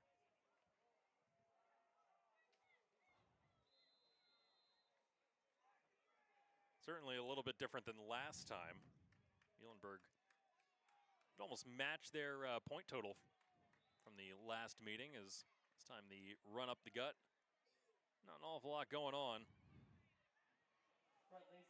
They brought Lacey in motion and ran jet, and he kind of like hesitated there. You got to keep running that outside, and he got no gain. So good job by the Schuylkill Valley defense. So you're 135 and counting here. I'd run the ball 2 more times. It would probably take you down the rest of the time because they have 2 timeouts left, so they could stop at 1 time, Schuylkill Valley. It does not seem like Schuylkill Valley is intrigued at that prospect because this clock continues to wind. You would think that if they were interested in stopping the clock and trying to preserve some time, that they would do so now. They are all over the run game, as the Mules have shown zero propensity to want to put the ball into the air, and now they will finally take a timeout. The 1:05 remaining, 3rd down and 11. So I believe that was Small getting wrapped up. Yeah, like I said, the theme of the game is, big plays by the Mules. But other than that, they haven't done much on offense, and they're shutting down Cameron Small. Small has had an uneven game, let's put it that way. Started off, it's either been boom or bust, that he's either run for 6, 8, 12 yards, or he's been stopped for -1, 2, 1, 2, 3, 2. Like, there's been no happy medium. It's not a consistent output. It's been either boom or bust, that he's getting half of what he needs to gain on his first run, or he's getting tackled right at the line. There's nothing in between there. Yeah, I agree. And I think Schuylkill Valley's defensive coordinator, defensive staff have done a good job. They said, we're not going to let you run inside. And so I think the Mules are doing a good job calling the offense. It's just about executing. They're trying to get the ball outside. They're trying to throw the ball. It just comes down to executing for the Mules. And here again, be smart. They have 1 timeout. I'd run it again. Make them use their last timeout. You punt it back with 55 seconds, a minute left. Play good defense, go in the half 19-7. The funny thing is, this is about the same production that you got out of Cameron Small last year when they played in the upset. Cameron Small, Yes. right now, 11 carries, 47 yards. That is about half of his total from last time, where he had 21 carries, 88 rushing yards. So we're not terribly far off the beaten path here, as that time he gets swallowed up in the backfield, and we'll be right around halfway to that. Mikey Miller had 136 rushing yards last year against this Schuylkill Valley team, including a 29-yard tutty. And it'll be 4th down and 12 as Small loses another yard. So you have 12 for 46 right now for the Bell Cow. 59.1 seconds remaining here. Looks like they will take a timeout. I don't know I guess you can't go home with them, and you're not going to use them here on defense, so you may as well just make sure that you get everyone on the same page for this punt deep in your own territory. Yeah, I think it's a smart timeout. Yeah, Schuylkill Valley, I think, called the timeout. Yeah, they did, because they had one. Would have been a smart timeout for Muhlenberg to take, too. Yeah, so, look, this is what your Rob Flowers. You're telling them right now. No mistakes. No mistakes. No Lazy. over your head. Catch. You're 6'4". Yep. You shouldn't overshoot him. Get it and just get a nice punt. Get down there, field it, and let's play some defense. We'll see if Schuylkill Valley decides to send a little bit and create a little bit of pressure here, because Lacey's going to be inside his own 10-yard line to punt it away, almost at his own 5. His heels right on top of that 5-yard line. Doesn't look like they're going to send. Got a little bit off the right-hand side. Another good punt. Bounces at the 50. Now around the 40. Still trickling inside the 35. And it'll be picked up inside the 30 at the 28.5. Another nice punt there by Lacey. I- That was inside his own 5-yard line that he booted that one, and it took a very nice about 20-yard roll that time. Bounced at the 50 and rolled inside the 30. I can watch Fred Lacey punt all day, man. I mean, I have other things to do. Your point's taken, though. I have other things to do than watch punting, but Okay, here you go. I'm going to move on. Hey, Jim Tressel, Ohio State former head coach, said the punt was the most important play in football. it's the field shifter, man. It's So the you- perpetual field shift.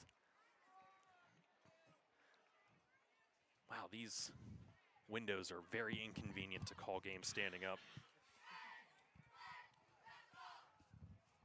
This Fig Newton sticker is inconvenient, but I do love Fig Newtons.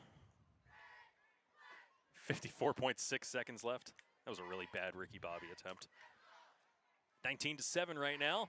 Quick toss into the flat, first down here for the Panthers, and scooting out of bounds to stop the clock with 50.3. Smart play by Schuylkill Valley. You know, Muhlenberg's playing their cover 4. Keep everything in front of you. Don't get beat over the top.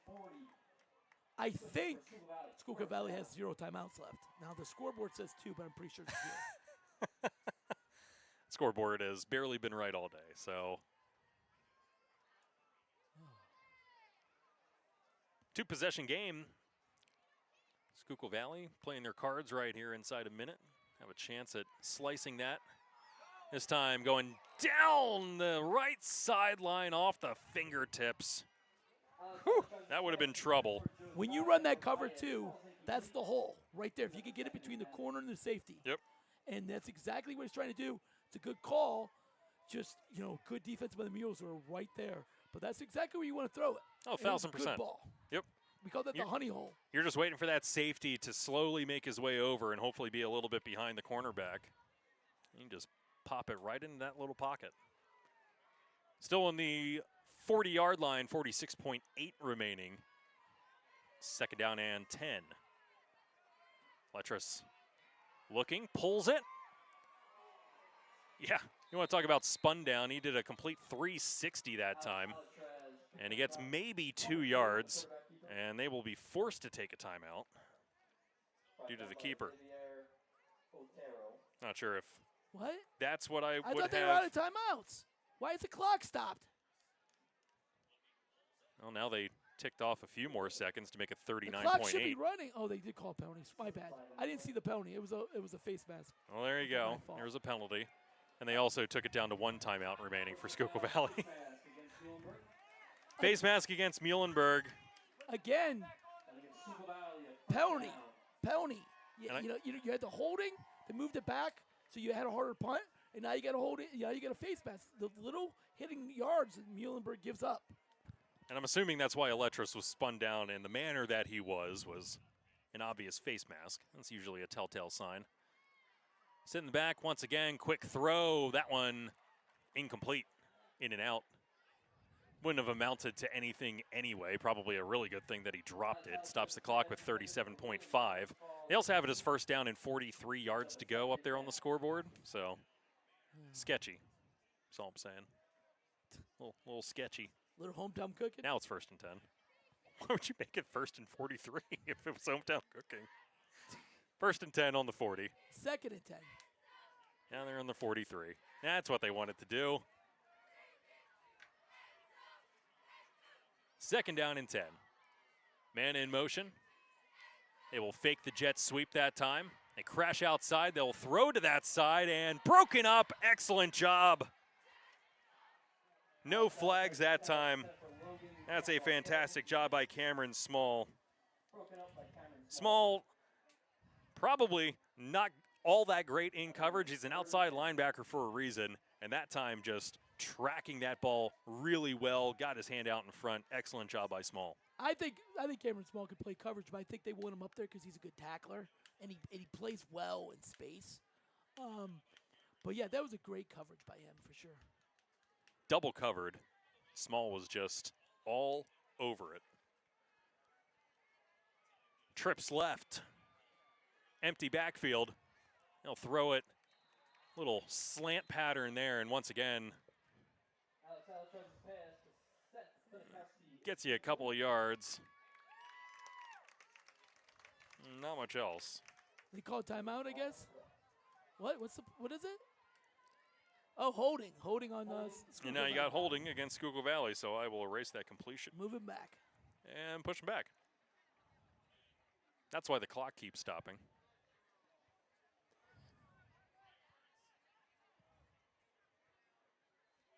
Nothing behind you. Keep everything in front of you, and you're in perfect shape to go 19-7 half. Nothing behind you, Mules. Keep everything in front of you. They're out that dime package. You got Mikey Miller out there. Miller was roaming around at safety. He's still out there as a strong safety, and you can see how low he is currently pushing down into the box. 3 along the line here for the Mules. Everyone else back in coverage. They're going to chuck this one deep, and it is almost picked off, almost caught, and then finally falls harmlessly to the ground. That was the second one that should have been intercepted here by the Mules. Joseph Rabbits with right there almost had a pick. Almost had a pick. Ribbons Joseph with the deflection. And then it looked like it was almost going to be caught off the deflection, and then finally to the ground. It'll make it 4th down. 3.4 seconds left. I would not punt this anywhere even remotely close to anybody in a white jersey. Well, the Mules are leaving their defense out there. Oh, my God. That one bounces out to the punter. Yeah, they were leaving the defense out there. Bounces at the 20, the 10, and picked up at the 3. And that will do it here for the first half. Deja vu all over again here in Leesport as a 90-plus yard kickoff return by Lacey started this one off the same way that it started last year in the 29-20 upset. This time, the Mules really giving it to the Panthers right now, 19-7. You got the big kickoff return, you got the big pass to Mike Miller, you got the safety, and then you got a field goal out of another good drive that they had. And you know, the Mules are cooking with a little bit of gas here. And most importantly, might I add, the defense holding them to 7. Yes, they're doing a great job. We will take a quick break here. We're going to take our halftime break. We will be back with some halftime scores and more when we return. But at least for now, 19-7, Muhlenberg leading at the break. We will have more when we return on the Mules Sports Network.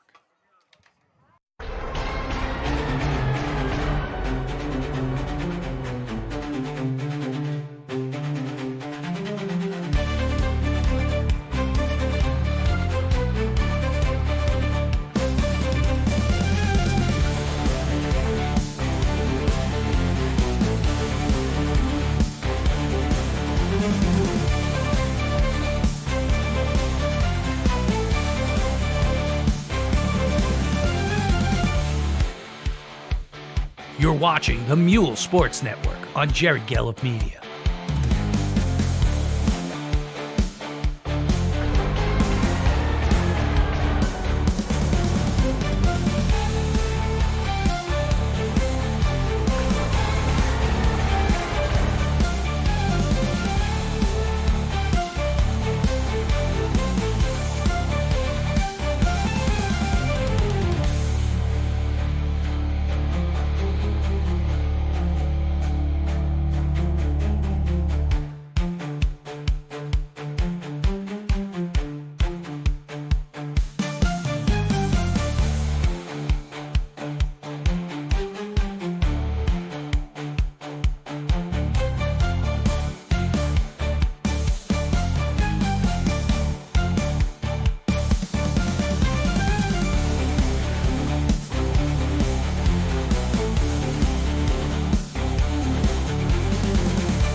At Borelli's Creperie, Deli, and Market, they keep it simple. Good food, fast, fresh, and delicious. In the mood for a hoagie? Choose one from the menu or tell them what you want. A hot sandwich or a cheesesteak? They've got that covered too. Lunch meat for a family gathering? They have it fresh cut to order. Craving Italian? There are imported specialties you won't find anywhere else. Along with drinks, chips, snacks, and hot or cold brewed coffee in caramel, French vanilla, and hazelnut flavors. That's Borelli's Creperie, Deli, and Market. 15 Village Center Drive in Flying Hills. Good food, fast, fresh, and delicious.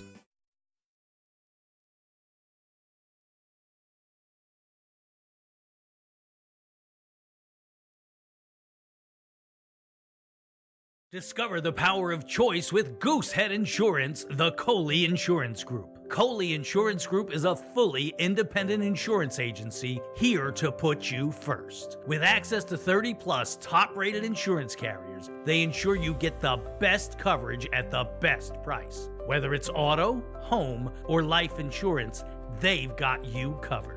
At Goosehead Insurance, the power of choice is always yours. Call Goosehead Insurance Agent Brad Coley today at 484-838-6088.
What rides and undulates next is not for the faint of heart. See all manner of curious creatures and curious oddities. Part 2, Freaks, kicks off with Incantation from Cirque du Soleil. Britney Spears' 2008 release, Circus ups the unsettled ante of aberrance. Freak Flag from the Broadway spectacle Shrek celebrates the outsider, the geek, and the weirdo in all of us. And closing this celebration of eccentricity is 2014's Melbourne bounce legend Freaks by Timmy Trumpet and Savage.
moment you've waited for. Just surrender because you feel the feeling taking over.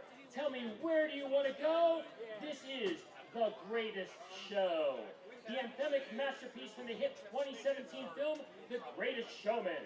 We celebrate the embracing of individuality, finding a community of value and acceptance, and pursuing one's dreams regardless of societal expectations. Join us in the final act of our circus transformation. Autism, and this is the other one. He loves Lucy. Of Jordan. Maybe I see. Well, so that's him. He just had his wisdom teeth taken out. And his mom goes, he looks like J.D. Vance. The last person Lisa's mom.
Oh, look at that timing.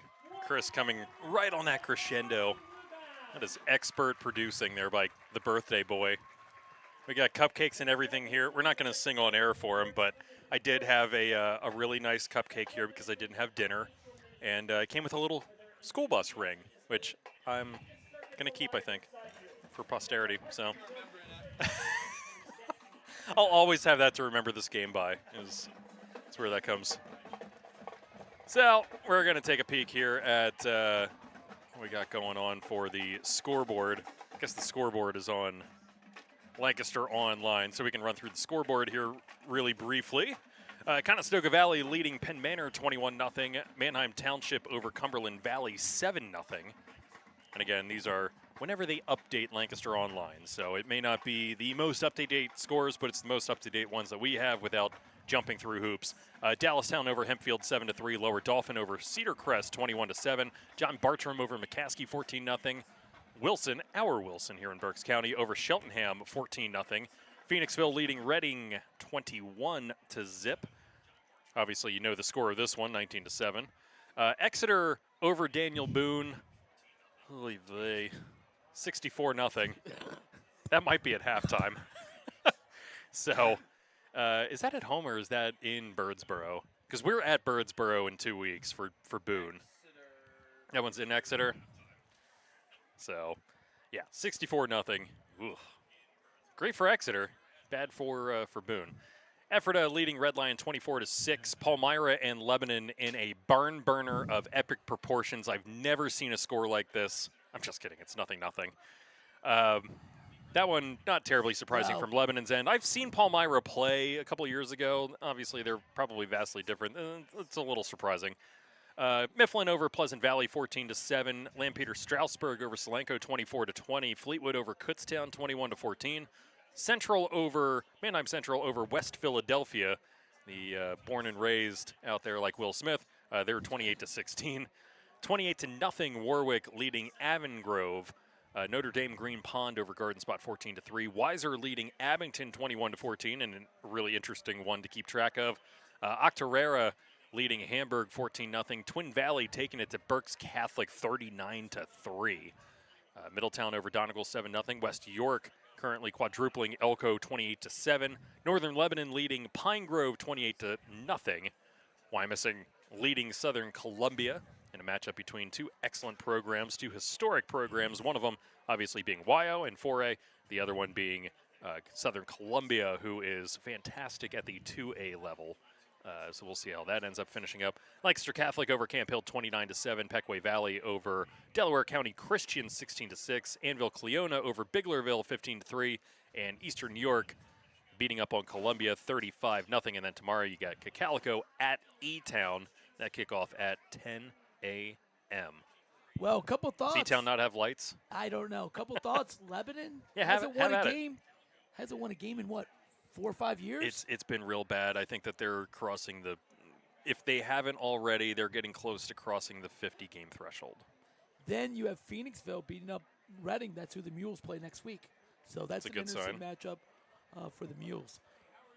So yeah, some real interesting games. Nothing real shocking, right? No, Nothing. not too much. Nothing way out of bounds that otherwise would shock you a little bit. Well, let's talk about this half. I thought, Muhlenberg obviously started with a bang. Fred Lacey kickoff return for a touchdown, and then Mikey Miller with the touchdown. And then, they let Pequay Valley kind of crawl back in it. They had that great drive to go down and make it 14-7. And then after that, the Mules got the safety, and then they got the field goal. So they're up 19-7. Good half, I'd say. A couple of things I'd say is got to clean up the penalties. I don't know how many penalties there were. Did you get that? I did not. I I was think not about keeping track 7 of or those. 8. I have a hard enough time trying to keep Yes. track of I think stats 7 while I'm or doing 8. play-by-play. I would guess let 7 or alone keeping track of penalties. But yeah. I would guess 7 or 8 penalties. And It just- was up there. There were yeah, some offsetting. There were a couple of big personal foul penalties that ultimately didn't really come back to harm Muhlenberg all that much. But again, this is something that a couple of years ago when I was calling with Darren, we saw it with Exeter. That like the early games, while they were still trying to find their feet, they were creating a lot of penalties in the process. And those are all things that we were like, at the time, we were like, hey man, you got to clean those up when you're playing the big teams. Now's your time to get all of that stuff out of the way. Get it out now. Get it out while you have a lead, while you're a little bit comfortable right now with a 2-possession game. Get some of that stuff out now. It'll be a lot easier to have that conversation if they win and after the game, I'm sure. But you don't want that type of stuff lingering around throughout the entire season. Better teams will punish you when you make mistakes like that. Well, and the thing is, I think with Coach Rob Flowers, getting to know him the last year, his teams play with an edge, for sure. And there's that When they line. were in DB, yeah. Yeah, and there's that line that you can see he motivates his guys. They play with an edge. And that's fine. Play with an edge. Play with the chip on your shoulder. But you got to know when to not get that personal foul. Be smart. I will say, I mentioned this earlier, I think their special teams are way improved. The last 2 years ago, their special teams were atrocious. They couldn't even snap the ball to the punter. Last year, it was a little better. This year, way better. Punt, Lacey, good punter. They gave the one kickoff return, it was a good return. But next time they came back, they bottled them up. They made a field goal, which is positive. So a lot of positives there. Defensively, you gave up one drive. Other than that, you're shutting them down. Offensively, if you just, could run the ball a little more, hit a couple pass plays, you're going to walk away with this victory. So just doing a couple things more on offense, and you're in really good shape to come away and get this W. Honestly, I've been really impressed by the defense so far. Now, they've struggled with Pyle a little bit in that speed bouncing to the outside. I'm sure that that's something that they're going to tackle here during halftime, trying to be like, hey, we need to contain better on those toss plays. Like, once it's a toss, you need to contain the outside, bring it back inside, feed them towards more white jerseys, and try to contain him that way, because Pyle does have 4 carries, 36 yards. He has that touchdown that he scampered to the corner where he outraced everyone to the pylon. So, I mean, certainly they have some issues there that they will need to tighten up. But I think one of the more surprising things when we were going back through, now we didn't really get to talk about Schuylkill Valley all that much and what they had going on. We talked about Logan Kamoff a little bit, how he was Section 5 linebacker of the year in All-State selection, had 193 tackles. He holds the program career tackling record by more than 70 tackles. Before last year, Schuylkill Valley only had 1 All-State pick ever in their school's history, and then they finally had one again last year. So we were assuming, last year they had 3 of them, by the way. So we were assuming that Kamoff was going to be a very large factor in this game, because on the offensive side of the football, he averages 6.3 yards per carry last year. He was a guy that Coach Harbaugh said that when we need 2 yards, he's going to get it for us. And they have not really gone his way. We talked a little bit pregame about how they return a whole bunch of starters. They return a whole bunch of offensive line guys. They have Noah Sonan and they have Nicholas Moyer. One of them's an all-league tackle. They had 4 starters come back, and they just haven't really been able to get anything going with a key player like Kamoff. He has 3 carries for 1 yard so far. Well, I think the real positive last year for the Muhlenberg defense was boom or bust. They would get a tackle for loss and then give like a 60-yard run. This year, they're much more sound. You see it. The linebackers are gap filling a lot better. The D linemen are playing straight up well. The DBs aren't getting beat. I see a mature defense. Last year, they would make some spectacular plays, but they give up the big play. They were prone to the big play. Not this year so far in a half of football. Make them drive. It's one half of football, Pat. Make them drive the field. Even on that drive, that was a great drive by That's all Schuylkill been Valley. great so far. But you make them drive the field. And so let's do the same thing. Make them take a 12-play drive. Because I don't know if Schuylkill Valley can do that 2 or 3 times more times in this game. I don't think they can just drive. And that drains the clock, too. Yes. Especially at this level, that clock keeps churning. Those long drives just burn time off the clock, and it's time that Schuylkill Valley doesn't have down by 12. Now they have an entire half of football. We'll see how this plays out. As the Mules getting ready to kick it away. Have a Birdies read here coming up. Inform me about all of the wonderful events that they have going on. Yes, and burgers. Shupp lines it up. Booted to the near corner here. Fumbled a bit around the 10. Picked up by Pyle. And Pyle met immediately. He's going to go nowhere. My goodness. That was Joel Vega in on the stop, at least partially. Hey, my man Pyle tomorrow needs an ice bath. This guy is getting hit so much. He is now. He was gimpy at the end of the first half with a bad ankle. So he's a tough kid, but man, he's getting hit.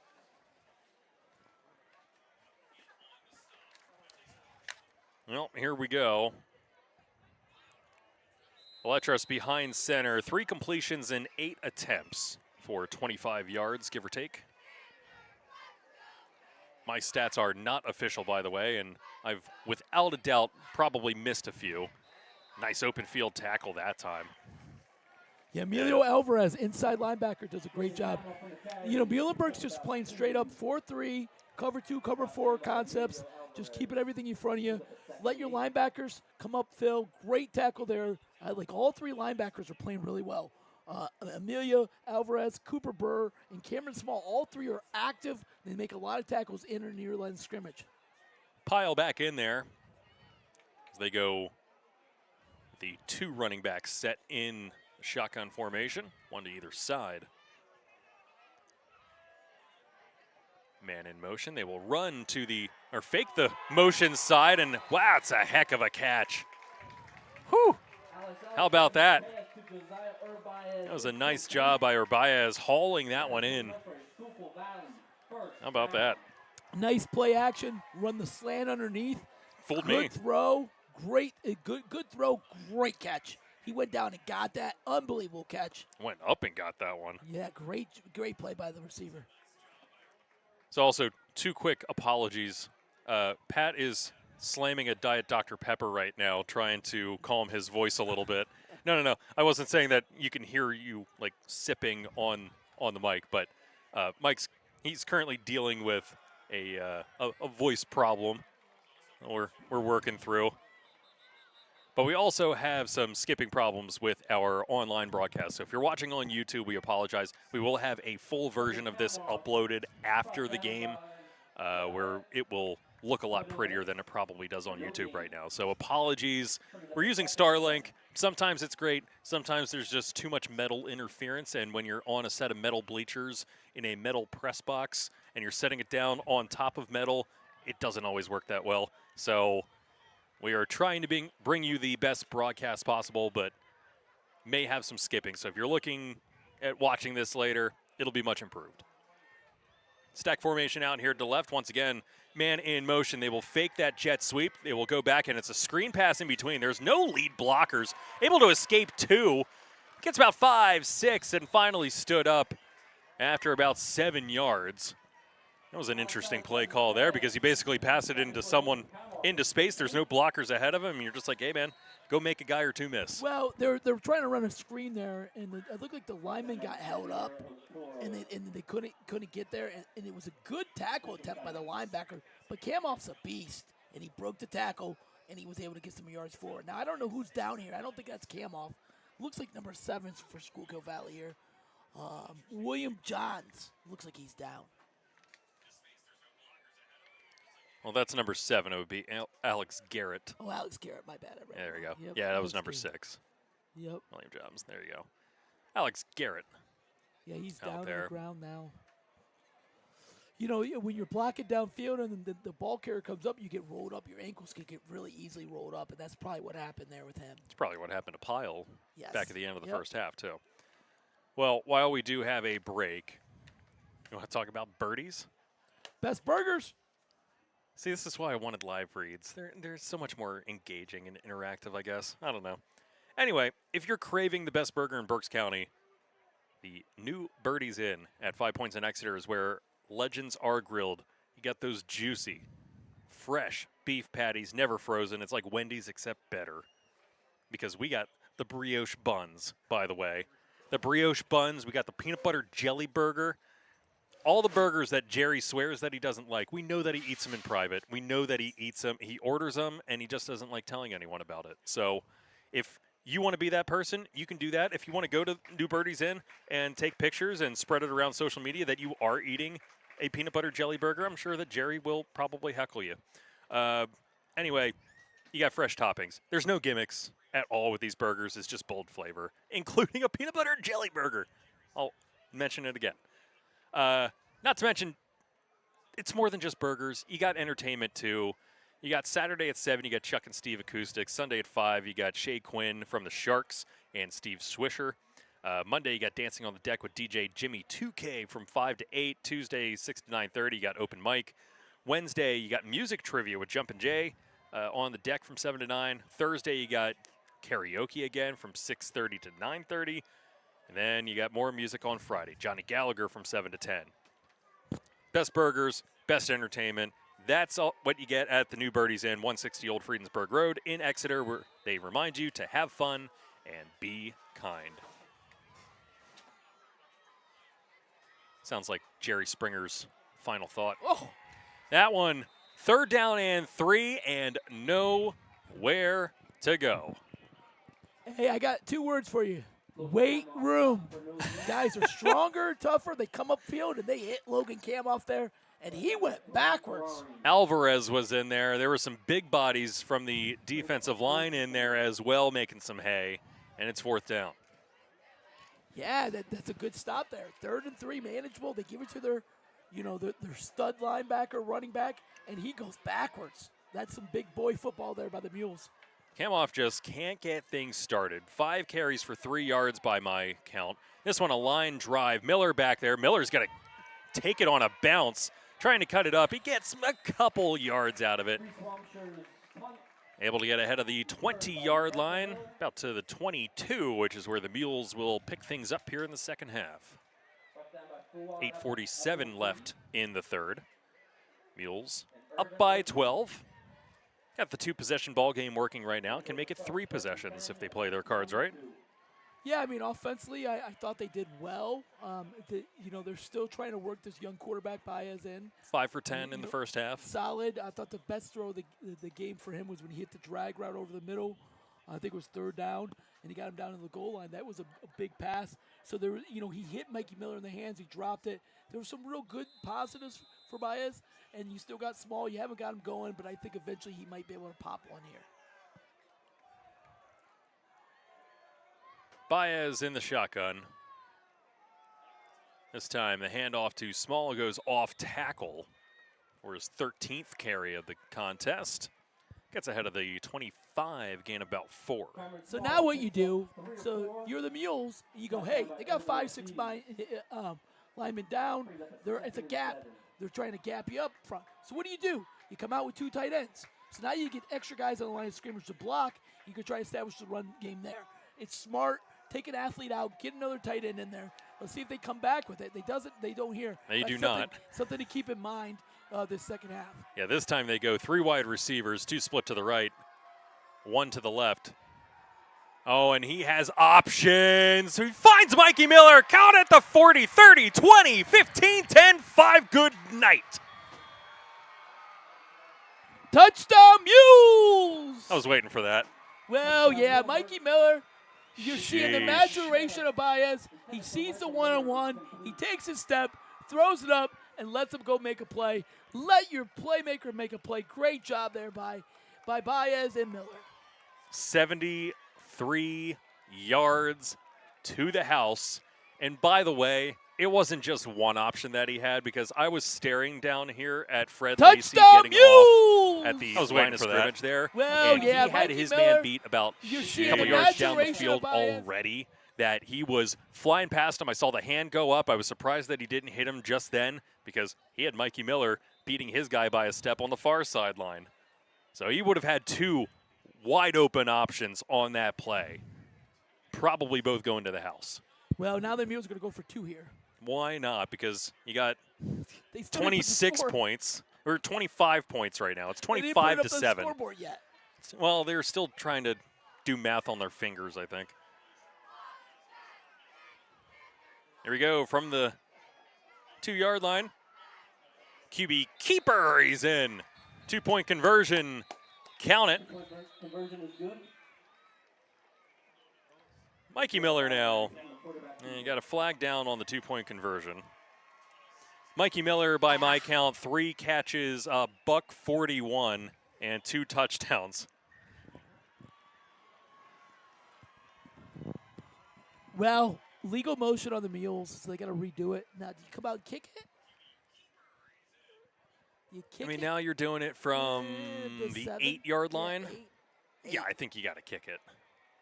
Yeah, it looks like he's going to kick Yeah, it. they're swapping out. Here comes the special teams unit. Yeah, They I are think going it to makes sense. kick the extra point. Just take the point, especially from the 8. There was a flag on the play. Also, they put up 8 points. They haven't changed the scoreboard back to 25 yet. So I'm curious if they'll tack on an extra point here and make it 28 to 7. Spot is down. The kick is up. The kick is blocked. So 25-7. Extra point is blocked by Logan Kamoff. Now it's 25-7. There you go. Well, that didn't work out. And honestly, we've seen it kind of coming all night. Schuylkill Valley has gotten dangerously close to blocking some of those extra points. It was just a matter of time before they finally broke through. With 25 to 7, 7:58 remaining, it is a 3-possession game here for the Mules. More importantly, gives them a little bit of breathing room with under 8 to play in the third. Well, we've been waiting. We've been waiting.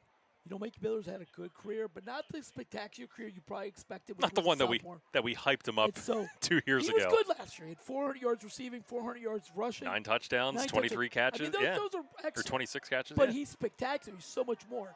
So now we're seeing it. 2 touchdowns, 3 catches for whatever he has. Explosive athlete. Out of the buck 71 that Baez has thrown for tonight, all but 30 of those have gone to Mikey Miller. He's an explosive athlete. They're much deeper than just Cam Small. They have a lot more players as well. There are these days. That one takes a bounce, stays in bounds. Fielded around the 15 by Pyle. Pyle cutting up towards the middle, towards that left hash mark before finally brought down. I believe that was Coley in there. Or sorry, not Coley. That would be Joel Vega again. Joel Vega. Listed as just a returner, but he has gotten down there in a hurry. Likely in that gunner position. He's 5'5", buck 36 as he's listed. He's made a handful of really nice stops on special teams.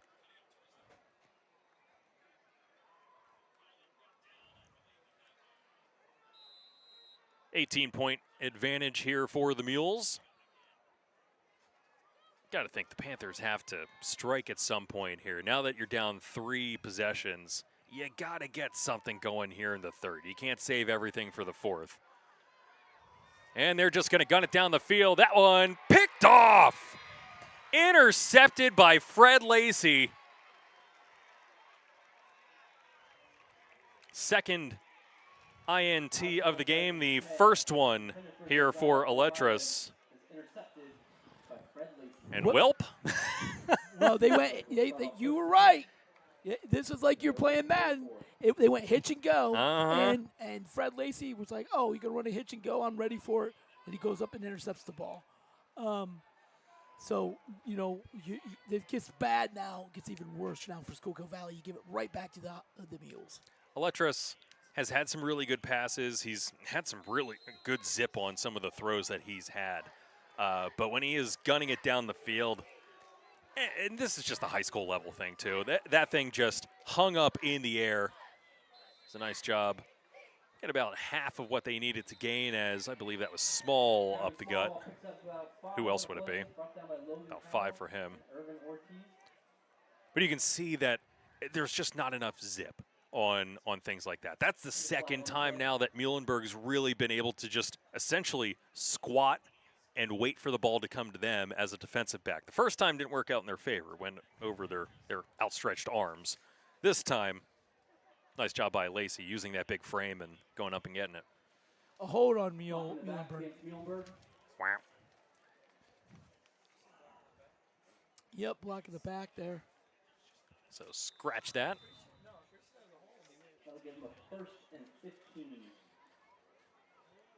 First and 15. So it wasn't a hold. Okay. He said blocking the back? Okay. Blocking back for 5. Could have fooled me. 5-yard penalty instead of 10. You got Mikey Miller in motion. They will move somebody around with him that time. And it's actually the guy that went in motion who's going to make the stop. As it was Kamoff again from his linebacker position. That's who they have shadowing Mikey Miller when he's doing that little roundabout. That's who ran the ball there. Got Edochie on the run. Yeah, he's an interesting kid there. Junior, 5'7", 155, came in. Look at him, fresh legs, got about 5 yards. A nice run by him. Why not? Give Small a break. You got a nice lead here. Get some fresh legs in there. Give him a little break. This time throwing the ball, going up and getting it is Mikey Miller. First down. Oh, Mikey Miller. Needed 5, got 6. A great job by Mikey Miller. We saw him drop one earlier. He runs the slant there. It was high, and he goes up and makes a great catch. Great catch. What you did there is you have the tight end run the seam, and then you want to sneak that receiver in as a slant underneath. That's exactly what happened. And I think it's either cramping It's more cramping. Or it could be he got the wind knocked out because it looked like the ball kind of fell on him. But It maybe looks like they're cramping. stretching that hamstring pretty good. I think Mikey Miller is just a little cramping. A little deceptive here, by the way. You had the cool day yesterday. And then you got the guys coming out here and being like, oh, well, it's not that hot outside. So honestly, you probably hydrate a little bit less, and that's where you end up with a little bit of the cramping here, game one. Well, yeah, and when I used to coach football, we used to be like, by Tuesday, Wednesday, we're like, drink. They would try by Friday. It was like too late by then. You got to really make it a point of emphasis, and you really see it with your skill kids. You know, they're like the Porsche you have in the garage. Like they're fine-tuned athletes, and if they get a little tweak there, it's very easy for them to cramp up. You're saying they need premium gas at all times? Always. Anything fun happening out there? Lancaster Catholic leading Camp Hill, it looks like 43-7. Well, I'm a little biased. One of my best friend's son plays there, so I'm always checking it. Oh, Phoenixville and Reading final score, 28-6. Wow, it's over already? Phoenix taking it to the Red Knights, yeah. I mean, it could have been a 4 o'clock start. Could have been an earlier game. Doesn't look like much else has changed here on the scoreboard. Weiser still leading Abington 21-14. Twin Valley now leading Berks Catholic 45-3. Yoy. YO still leading Southern Columbia 35-14. That one once again had to go up to Central PA. Handoff once again this time. Holy. And breaking free across the 30, cutting back across the grain, down towards the 20-yard line that time. Ian Rodriguez on the How about that, Ian Rodriguez? brought down by Irvin Ortiz. You're like, all right, well, you want to worry about Cameron Small. We're going to bring in some backups here and some fresh legs and watch them go to town. That's exactly what happened. This is like athlete central. Yeah, that was Torres that time, getting all the way down to the 21.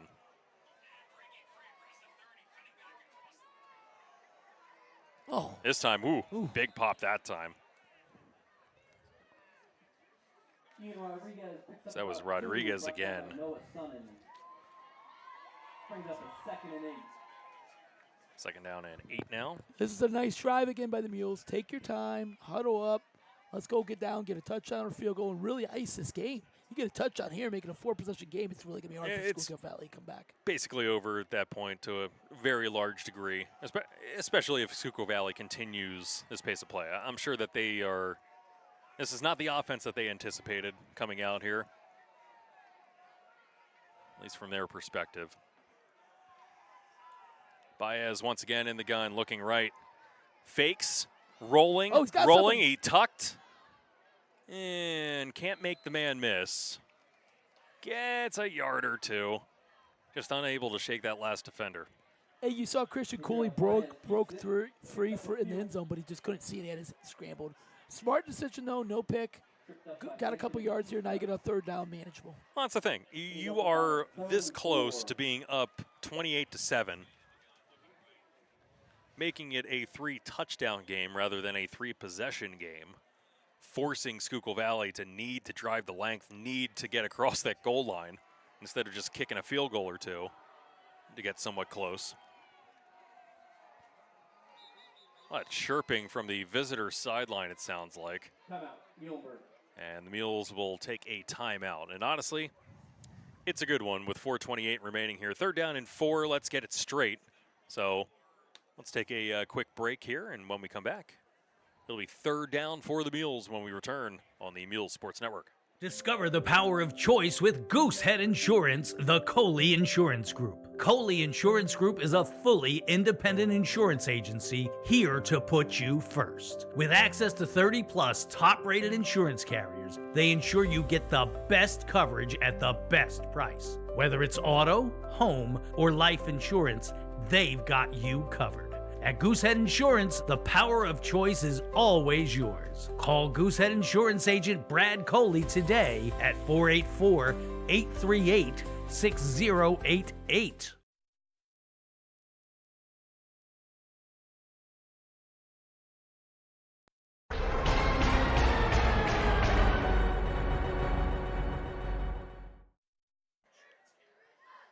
Third down and 4.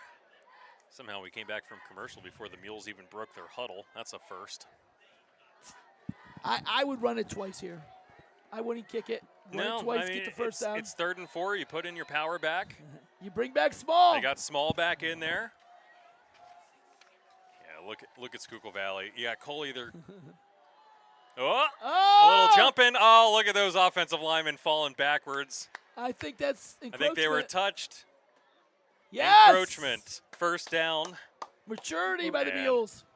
That is like the Nick Sirianni special that you go in there, you got third down and 4, you need 5 yards. Usually he does that's like a Nick Sirianni special on a fourth down play that you go in there, you're like, we'll run it. We're gonna run it. We can run it if we want to, but it's usually just Hurts doing that hard count. Got him to go. First down. That's a real bummer for the Panthers. So once again, Coley, exact same play. Another 5 yards. Encroachment. 10 free yards here given by the Panthers. Exact same play. Do they run it a third time? You can't score off of 5-yard penalties, but you can get really close. And now they're at the 6. Then they just start doing half the distance to the goal and you start measuring in inches. Once again, it's Coley in motion to the left-hand side.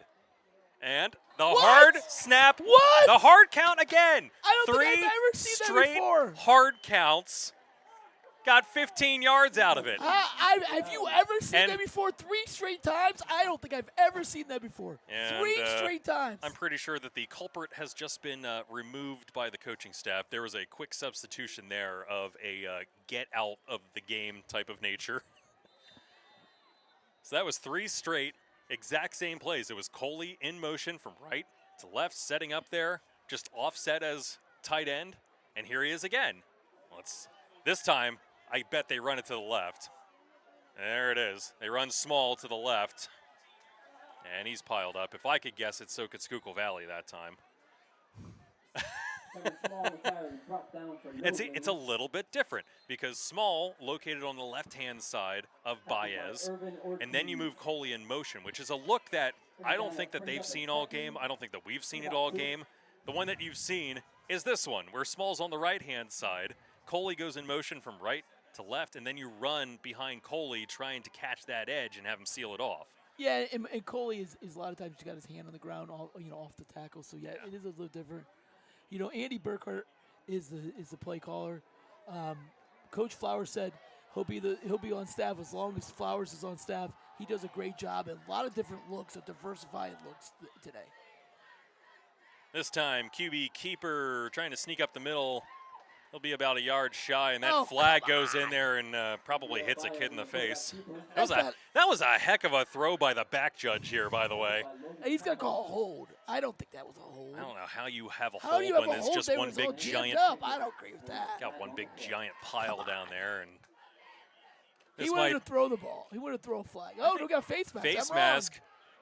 Half the distance to the goal, which sticks them on the, I guess, 1 yard line.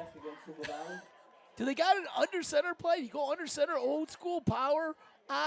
Give the ball a small run power, backside guard, fullback leads up. Come on. Come on, give me a tush push. No. Give me a tush push. Give me old school Give me a tush power. push. I want to see Fred Lacey just standing behind center and just 6'3". They're going to give it to Small here. Yeah, I mean, what else are you going to do? 3:35 remaining here. Handoff is to Small. Boom. Untouched. Touchdown Mules. Touchdown Mules! Hey, I got to sing it. It's a small world after all. You didn't have to. Cameron Small gets the touchdown. I'm happy he got a touchdown. He's been bottled up, but he gets the rushing touchdown. And I haven't even been able to keep track of stats on this because it's just been so haphazard across the board. But yeah, Small finally on the board. He had 2 touchdowns last year against Schuylkill Valley. Gets his first this year. 14 carries, 52 yards. If any of those did count somewhere in there, I didn't count them. It's not like they went very far. Once again, another mule down. Kind of grabbing at that leg area and gingerly trying to get off the field. Honestly, the way that he's running, I'm not quite sure that it's a leg issue and not something else.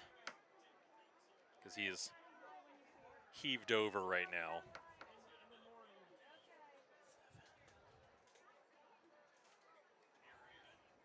Teammates just checking on him. Struggling to get off the field here.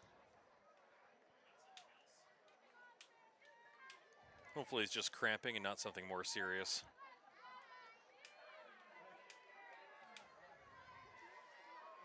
That would be Connor Cantner, the 240 senior center.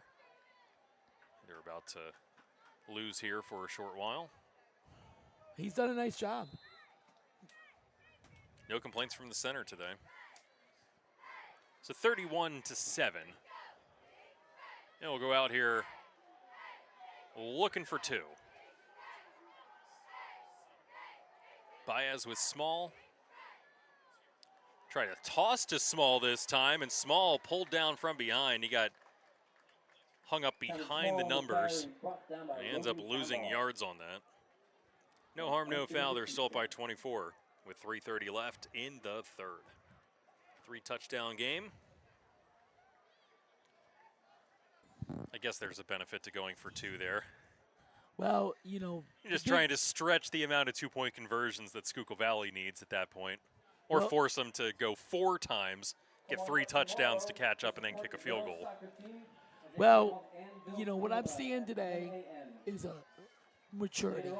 A grown-up team that last year improved, but there were some hiccups here and there. Some real moments. You know, I thought that they struggled with dealing with maturity and how to deal with success. And you see how tonight, you know, they're in a close game first half. They come out and they just blow the doors off a little bit here in Schuylkill Valley, and they're outplaying them in the second half. That's exactly what you want to hear when you're Rob Flowers. Maturity, grow up, be smart. You're supposed to win this game. Come out and take care of business. And a lot of that, quite honestly, goes to the culture change, Yes. right? That is a culture change type of thing. That is a coaching staff that does not allow for sloppiness during practice. That is a coaching staff that expects excellence out of that team. And they're going to say that Pyle had his knee down and gave himself up at around the 15, I guess. Okay. Oh, well, I'm happy he did because he's got Yeah. Yeah. I don't think that was intentional because he had some green in front of him, but Schuylkill Valley, 1st and 10.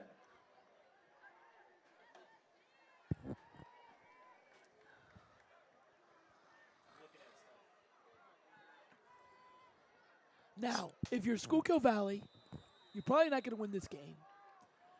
I'm not worried necessarily about this game. I'm worried about getting my quarterback comfortable, run the ball, throw the ball, get in a rhythm, and then try to go get a touchdown. But don't do anything crazy. nothing doing there that time, trying to run off tackle, bounce it to the outside. The Mules, I will say, changing things around at halftime there. Again, trying to contain on those outside pitch plays, and so far so good. Yeah, and like I said, the Mules defense has really played well the whole game, but in the second half they're really shutting down any tosses. Linebackers are being more active, coming upfield, making those plays. Well, on the bright side for Schuylkill Valley, you want to go through the schedule that they have coming up here? Go ahead. They can turn this around pretty quick. We'll let this play wind its way. They fake the jet, instead hand off up the middle. 3, maybe 4. Once again, a swarm of white jerseys around that. But if you're itching to know the Schuylkill Valley upcoming schedule, they are at Daniel Boone next week. And that is a very winnable game for them. Then they play Fleetwood. They are at Kutztown. They play Pequay Valley. They play Berks Catholic, who's getting run out of the building right now. They are at Columbia, which is going to be a tough game. Columbia, traditionally kind of strong. I don't think lately, though, they've been nearly as strong. It used to be that Columbia and Elko used to butt heads all the time, and Columbia used to be good. Then they play Hamburg, then at Annville Cleona, and then they play at Lancaster Catholic in a game that I'm sure that they circled on their calendar as a potential Section 5, like big 2A matchup here in the Lancaster-Lebanon League. Just trying to cut it upfield here above the 20, getting close to the first down. And now we're going to have a flag thrown. And, man, I don't know about that one because we're right on top of this play. And, yes, there was some stuff out of bounds, but it looked like the Muhlenberg player was trying to give himself up and not take him down. And I think everyone just came crashing down. I think he was trying to hold him, and then it just his momentum took him out. But they're going to call it. From a referee's point of view, it looks bad, but I don't think it was as bad as. I don't think so either. But 15 yards here likely on a late hit out of bounds. Although everyone's getting together, so, who knows. Maybe they'll just say it was incidental and they'll keep it. Nope, here it is. Personal foul. Unnecessary roughness There was on the unnecessary Mules. roughness 15 penalty yards. against Muhlenberg at the end of the play. Anything changing there? Ooh, the Cedar Crest Falcons now leading Lower Dolphin. I believe that they are also the Falcons, are they not? Yes. So Falcon on Falcon crime there. Cedar Crest now leading Lower Dolphin 25-21, coming back in that one. Ooh. Solanco leading Lampeter Strasburg by a point. Slanko's way better. They brought back like 20 starters. And LS, traditionally strong. That's a heck of a game right there, especially right off the bat. Twin Valley Berks Catholic. Berks Catholic did put some points up on the board late, but not nearly enough. Twin Valley was up, 45-3 in that game. Berks Catholic put on 16 late to make it 45-19 final. The Vikings of Northern Lebanon beating up on Pine Grove 35-8. That one is final as well. The Crusaders from Lancaster Catholic, they beat Camp Hill 43-7 final, that one. And Eastern York over Columbia. Yeah, I have my Columbia memories mixed up there. They lost 49-0. I was like, Columbia's been down for a while since their head coach. Actually, a friend of mine, Bud Kyle, left Columbia, and he's the head coach at Eastern York. So he went over to the rival, and he's got them rolling, and Columbia's fallen off since. Eastern York, another school utilizing the blue and yellow. Yes. They got a heck of quarterback. Quinn Bramble is a really good quarterback. He's going to get some PSEX looks. It's been really weird how often I've come across Eastern York in my travels because Elko would normally match up against Eastern York in, I've covered a girls basketball game down there. I've covered a different basketball game down there. I've covered a football game down there, I'm pretty sure. I've just been all over the place when it comes to Eastern York. Nice coverage that time by Mikey Miller. Throw into the turf, killing some turf worms, I guess. Well, again, Mules want to keep everything in front of you. Don't let anything behind you. Flip side, Schuylkill Valley, if you're Schuylkill Valley, what you're thinking is, let's build some momentum for the rest of this game. They got a lot of winnable games left. They do.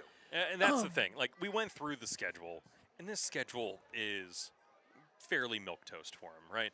There are very few obstacles to them repeating after this game, but this is going to be a punch in the mouth again. They came out, they weren't expecting to lose to Muhlenberg last year, 29-20. Muhlenberg coming off a one-win season is, once again, another excellent tackle. That time, once again, Small coming down. Kameroff again, just unable to get anything churning. But, if you're Schuylkill Valley, yeah, you lose to Muhlenberg. This one's going to be a punch in the mouth. And you do what you did last year, right? You pull yourself back together, you get it figured out, and you just run rampant through the rest of your schedule and, get it figured out. Not the worst thing because you're playing a 5A team. You get all three of your 5A teams out of the way, right? You got Muhlenberg, you're at Daniel Boone, which is winnable, and then you're playing Fleetwood, which is also winnable for them, right? You're getting your 5A teams out of there, and then you're stuck with 3A, 2A. You get 4A Hamburg, but no schools that are really going to present a large challenge for them on their remaining schedule, other than Lancaster Catholic at the very end. Yep, I agree. Angelo Cleona has been much improved as well in recent years. They've gotten a little bit better. Berks Catholic hasn't been the same. After they graduated a handful of all-state players a couple years ago. Pequaway Valley not traditionally strong. Kutztown not terribly strong. Fleetwood not terribly strong. So, they're going to have chances. And this is going to be one heck of a learning game. Nice This time they line up the screen. He had a couple of blockers. Going to get a really nice chunk out of that, down around the 40-yard line. Great play design. You sprint the quarterback out to the right. You think you're going to run like a flood concept. You come back, your tight end sitting there, catches the ball, does a great job.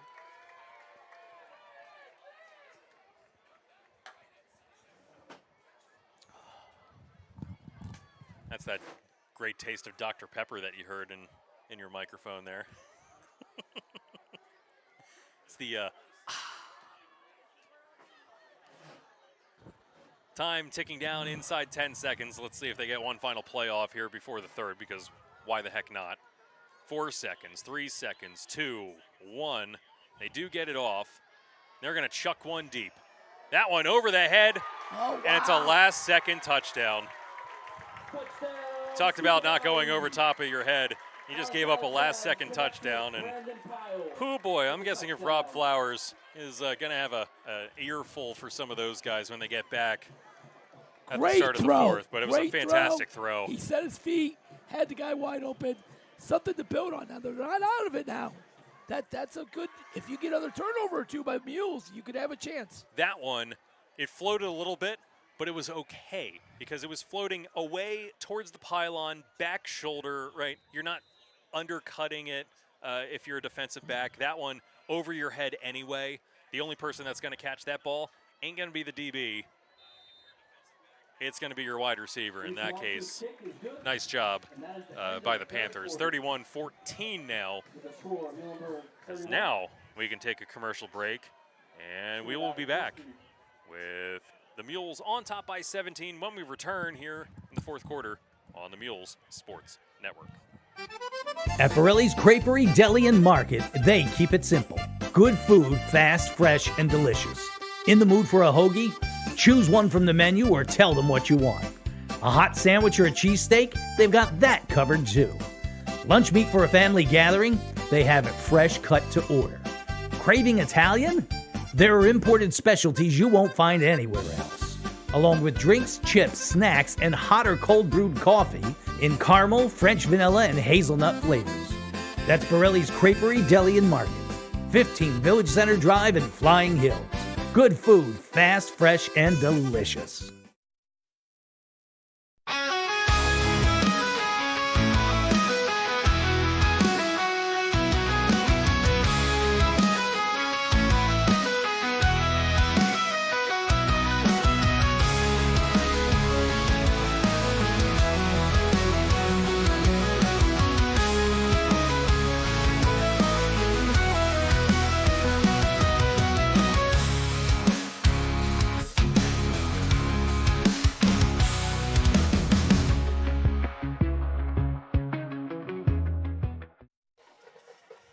We back here in Leesport. Not sure if the punt will be back there, or the kickoff will be back there for Fred Lacey, but he's certainly going to line up like it will be. Looks like an onside kick. Him and Vega, yeah, they're pretty tight up there, so we'll see. Mules are going to move some players a little bit closer up to the line. That one just a squib. Popped, taking a knee. Nice Smart. job, yeah. Really nice job there by Chase Zona.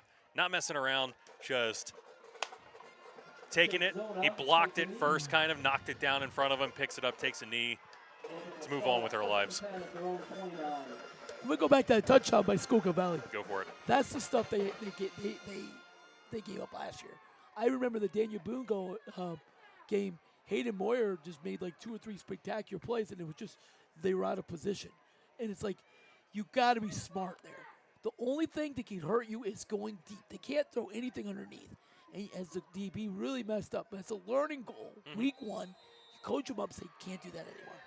Yeah, that was it was a really good throw. It was thrown in only a position that his wide receiver was going to catch it, gunning for the end zone, gunning back shoulder away from the DB. Miller in motion, nobody going with him. They're going to fake it to him, hand off to Small again. Small gets to the 30. That's about a yard. Yeah, they're running that power again, just not much there. It's been the theme of the game. Schuylkill Valley's really shut them down. 15 for 53 for Small, at least by my unofficial tally. I'd love a toss sweep, let him get outside, pull the guard, and see what he can do. Because anything in between the tackles, we had a breakdown in between the tackles. He's probably at like 2 yards of carry. When he gets outside, any outside runs is probably a little better.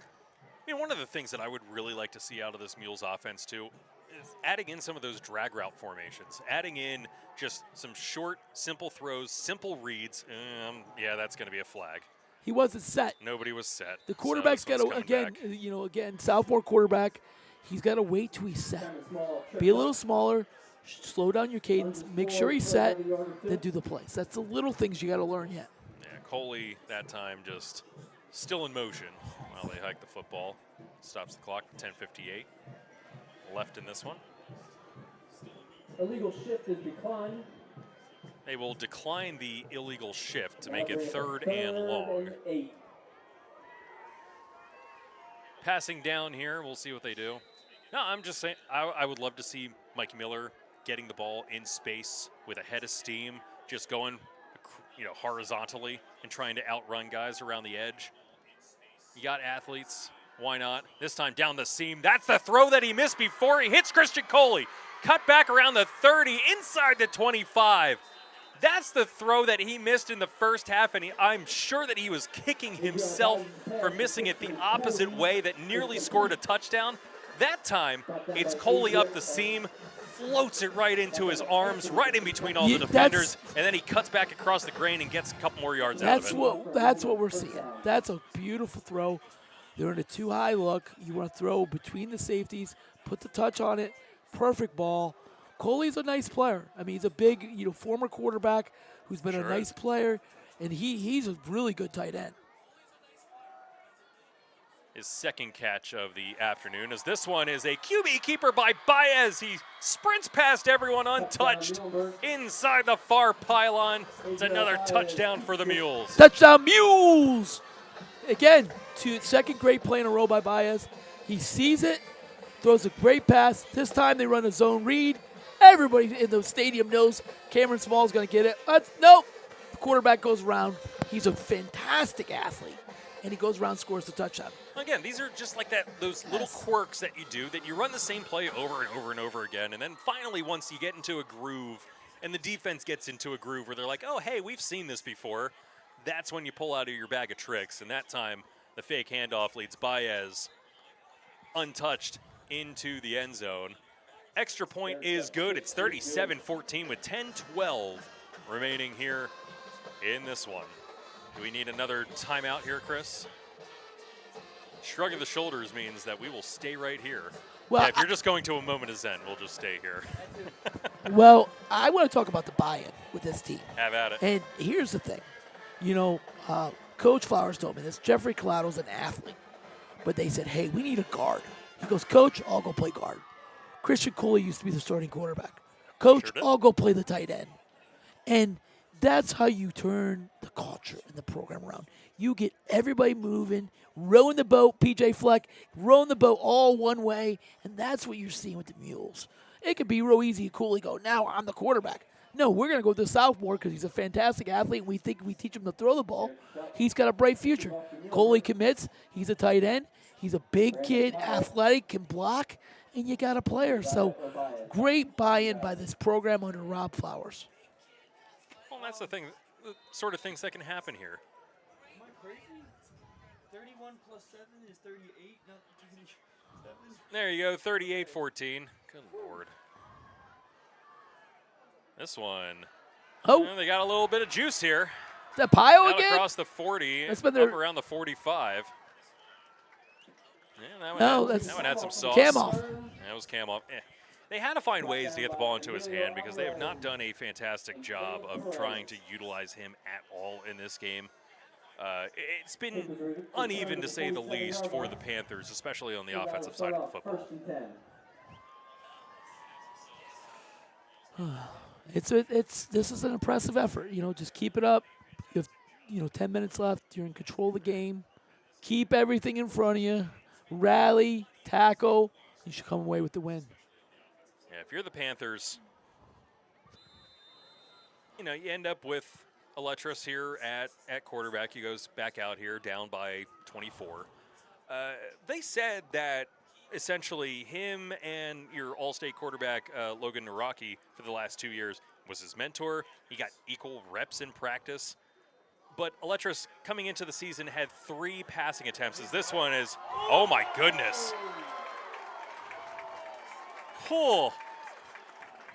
Wow. Great play design. What did they do earlier, Ryan? Twice they ran the play design, Pat. Look at the catch. No, I'm saying is earlier they ran the toss twice. Yeah. They faked the toss. Now they did Unbelievable catch by the kid. I was just talking about Eletris not throwing the football, and he's made 2 back-to-back really great throws. He's a heck of a. Eletris coming into the season had you can watch 3 the passing attempts. replay. This here one as is he just went. oh up, my got it, goodness. and somehow controlled it on his way down, landing flat Cool. on his back. It's a heck of a catch. Heck of a catch. Heck of an effort. I know that we're supposed to give the cool play of the game here from Advanced Comfort Specialists. If it wasn't for Schuylkill Valley, that probably would have been it. Sorry to say. 'Cause that is a phenomenal catch. That is a D1 NFL level catch of going out with that body control, leaping, securing the football, spotting the football Yeah, great as you're catch. leaping. Yep, great throw, great Fantastic. catch. I Great- can't say enough about Great that. play design too. He faked the toss, and twice they made Listen, a toss. listen. You talk about it from the coaching aspect. I'll talk about it from the pure physical athlete perspective. That it's a heck of a catch. This time they split out there. Cam off. They split him off. Cam off is out here to the right-hand Ooh. side. That one should have been picked off, honestly. Again, Yikes. same concept we saw from the Mules. You have the, you run the seam and then slant underneath, and the linebacker Burr was right there. That one, I don't think Burr was intending on that coming his direction, because if he was reading that pass, he would have been off to the races, because that was almost right to him. Burr's an old school linebacker. He's got the neck roll. He didn't want to intercept him. He wanted to hit him. Heck yeah, with the neck roll. Little Bosworth out there. I don't know what's up with the Mules. They always play long games. I swear to God, we always look at the games are over. If and you pull we've up the still rest got of the 9 minutes. scores. I mean, it's incredible. They always play long games. Those scores are slowly going to start all going final, and we're I going to know. be sitting here. Oh, This there we one, go. fake it, rolling out, trying for the back corner of the end zone, Good just coverage. overthrown. Yeah, that was great coverage By that time Lacey. by Lacey. Just running with him, didn't have his hands on him, just running with him the entire time. Cedar Crest, that's official. They came back and beat Lower Dolphin 25-21. So, yeah, heck of a job by them. Conestoga Valley beat up on Penn Manor 28-0. Exeter, Daniel Boone. Hey, look at that. Daniel Boone got on the scoreboard. 64-7 your final. That was 64-0 at halftime. Palmyra beating Lebanon now 15-0. So poor yeah, Lebanon. that will likely continue Poor the Lebanon. losing streak. Honestly, I can probably find the answer of. I think I remember the game too.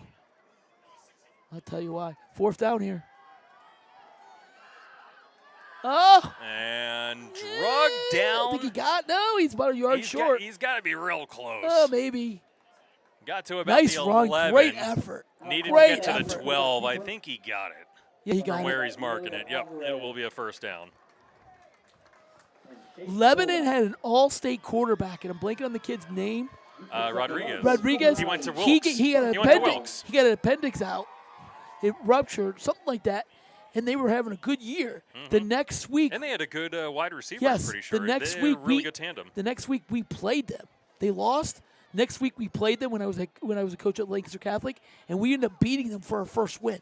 We were really bad that year, and that started their losing streak like the week before, and then the second one was us, and they haven't won since. Well, there you go. That was 5 years ago. They are currently on a 42-game losing streak. Oh, That one, an ill-advised throw that's one of those widowmakers, because if this game was closer, Mikey Miller could have laid a pounding on that high throw.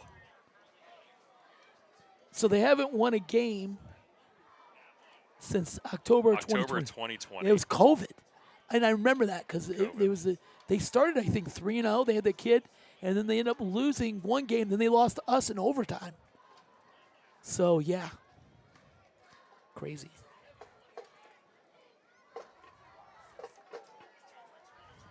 I believe it was Rodriguez, because Rodriguez also pulled double duty playing basketball as well. He went to Wilkes for that.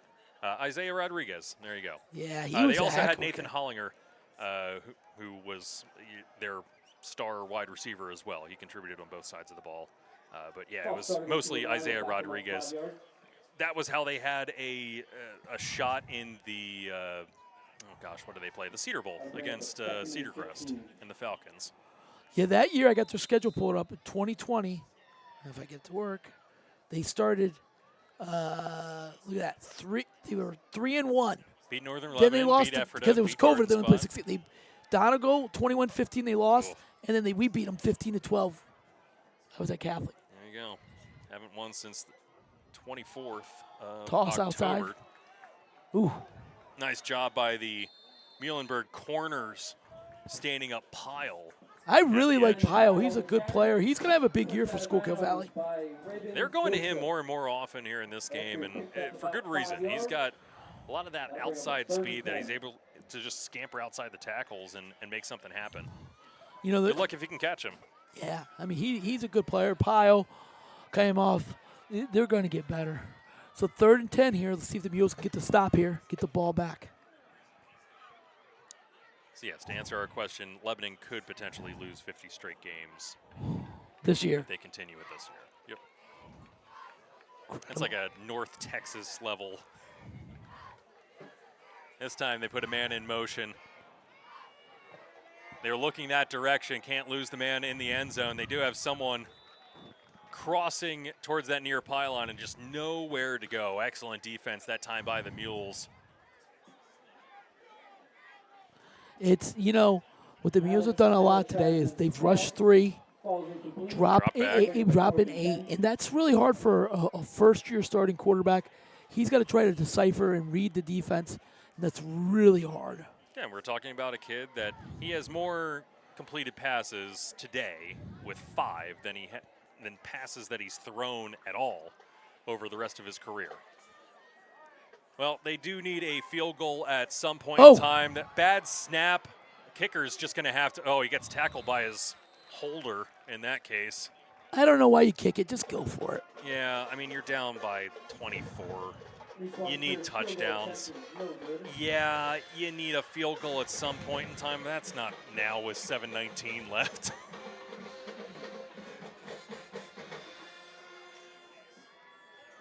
Interesting choice there.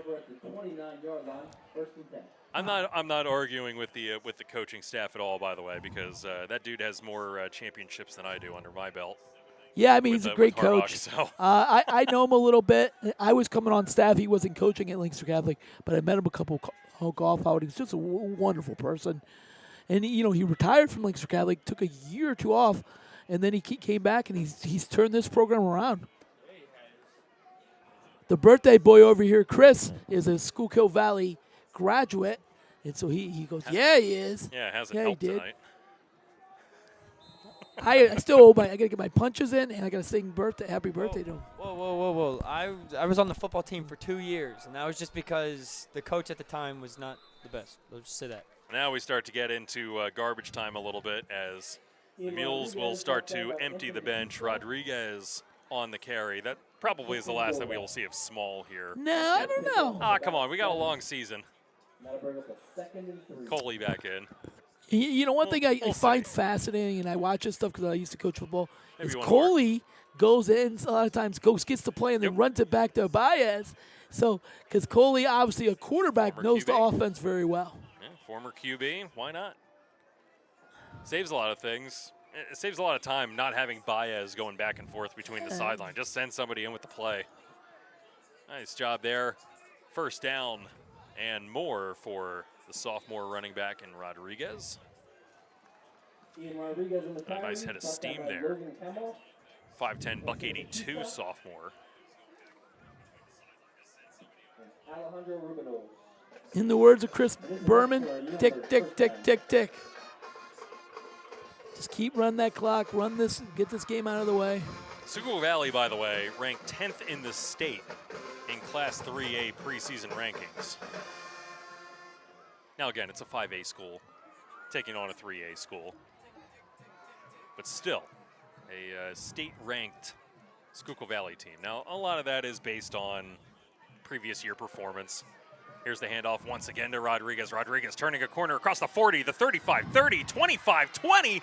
Finally drugged down from behind. Whew, boy. Let's do some math. That's about a 38-yard run. That's the run that you were expecting from Small at some point in time, and instead it's coming from Rodriguez here in garbage time. Makes you feel good if you're a Mules fan. Know, hey, Small's going to graduate. We got a nice stable, a couple running backs. You know, this kid coming in and running well. he could probably be your starting running back next year. He's got to feel good.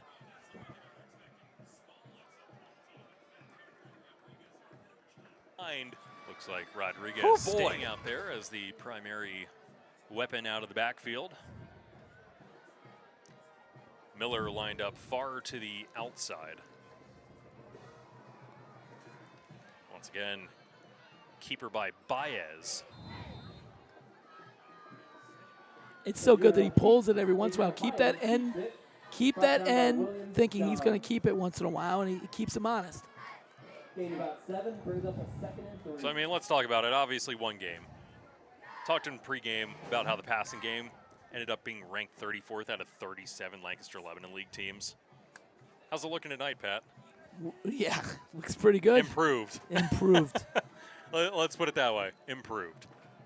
You know, Rob Flowers, man, I'll tell you, he's changed his whole culture of the program. I think he went to school there, which means a lot. Sure did. He just everything around His it. brother. You could see that he really cares about the community. His statement is community of winners. He wants them to buy in as a community, and you see it, the product tonight. You know, all their blood, sweat, and tears is coming out tonight. This time it's Small. And this time, Small's in for his second touchdown. Touchdown Mules! And I got to sing it, sorry. It's a small world after all. You still don't have It's a to. small world after all. All right. Still don't have to. Your voice isn't great here tonight, Yes, Pat. I agree. But Save your voice for the talking, not the I singing. got to tell Christo, happy birthday to you. That's our producer. How old are you, 21? I wish. I'm 24. 24, Oh my gosh. jeez. God, he's a young buck. I have T-shirts am. older than him. I always love how they wait to put up the score here. There you go. It is now 45-14 Mules. If you thought 29-20 was a stunner last year, Yeah. hello, welcome in. If you haven't been listening in and you're just joining us, it's 45-14 Muhlenberg over top of the 10th ranked preseason team in 3A in the state. I'm not surprised. I thought this could happen because I had a feeling, you know, talking to them at Media Day, just the vibe. I get a vibe around them. You know, that they just felt like they were hungry. You know, they got success last year, and they weren't quitting. And you could just feel the vibe at Media Day. And I felt like they're going to come out and take care of business. And the league stuff, no doubt about it. Exeter is really good. Conestoga Valley's very good. Effort has been good. But, you know, those teams, you know Bat Bauer is going to be like, look, guys, this is not Muhlenberg from 3 years ago. You better play your A game. Maybe even your B game is not. Muhlenberg can beat you. And I know that's a lot to say, but I think they're an impressive team, and they're going to catch a lot of people's eyes in Section 2 of that Lancaster Lebanon League. They are after tonight. Like I said, if 29-20 didn't move the needle for anyone last year, 45-14 might. So this game has not been in question from literally the opening kickoff, just like last year. Yes. It's been all Mules all the time. Schuylkill Valley had a chance to try to cut it when it was 14-0, but this one up the sideline. It's going to be the kicker. It's going to have to do it. And it won't be the kicker. It'll be Chase Zona coming down and making the tackle. Brought down by Chase Zona. Junior, I think that's his second time making a tackle like that. Still not done here. It's 4:15 remaining. Ooh. Now let's refresh that page, see what we got going on here. I'm not sure if there's much new. Wilson over Cheltenham, 35-12. That tickles anyone's fancy. Mifflin beat Pleasant Valley 35-20. That has gone final. LS still losing to Solanco 44-38. That one an actual burner.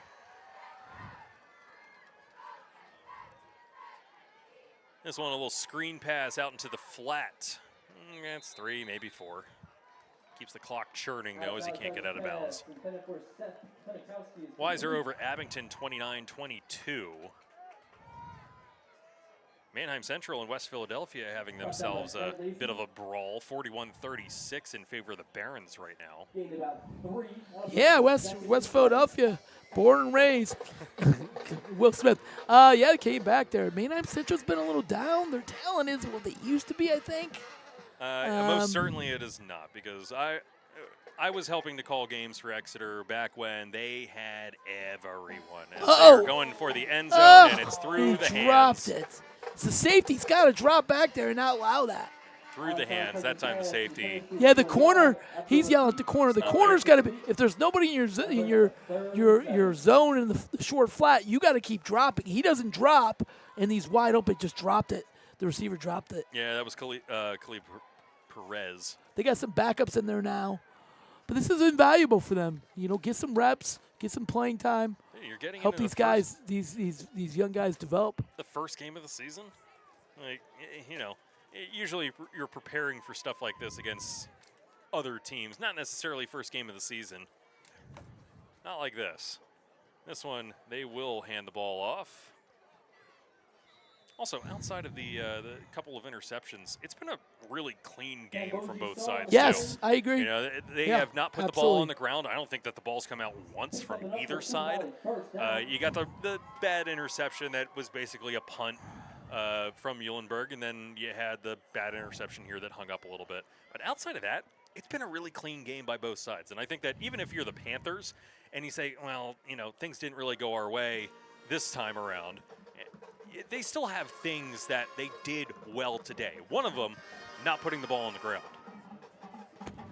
Yep, I agree. Here we go, first down. He's going to fake the throw and eat the sack.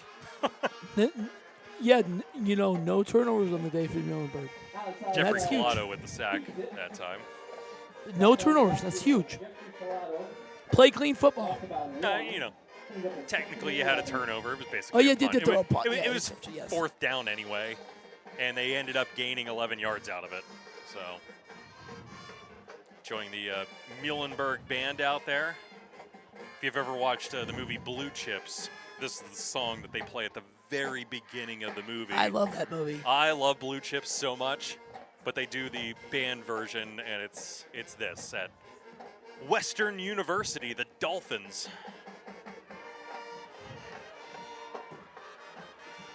Nice job, just nothing around the outside. Fantastic job tracking that one down. As that was Amir Pagan going out there and making the stop.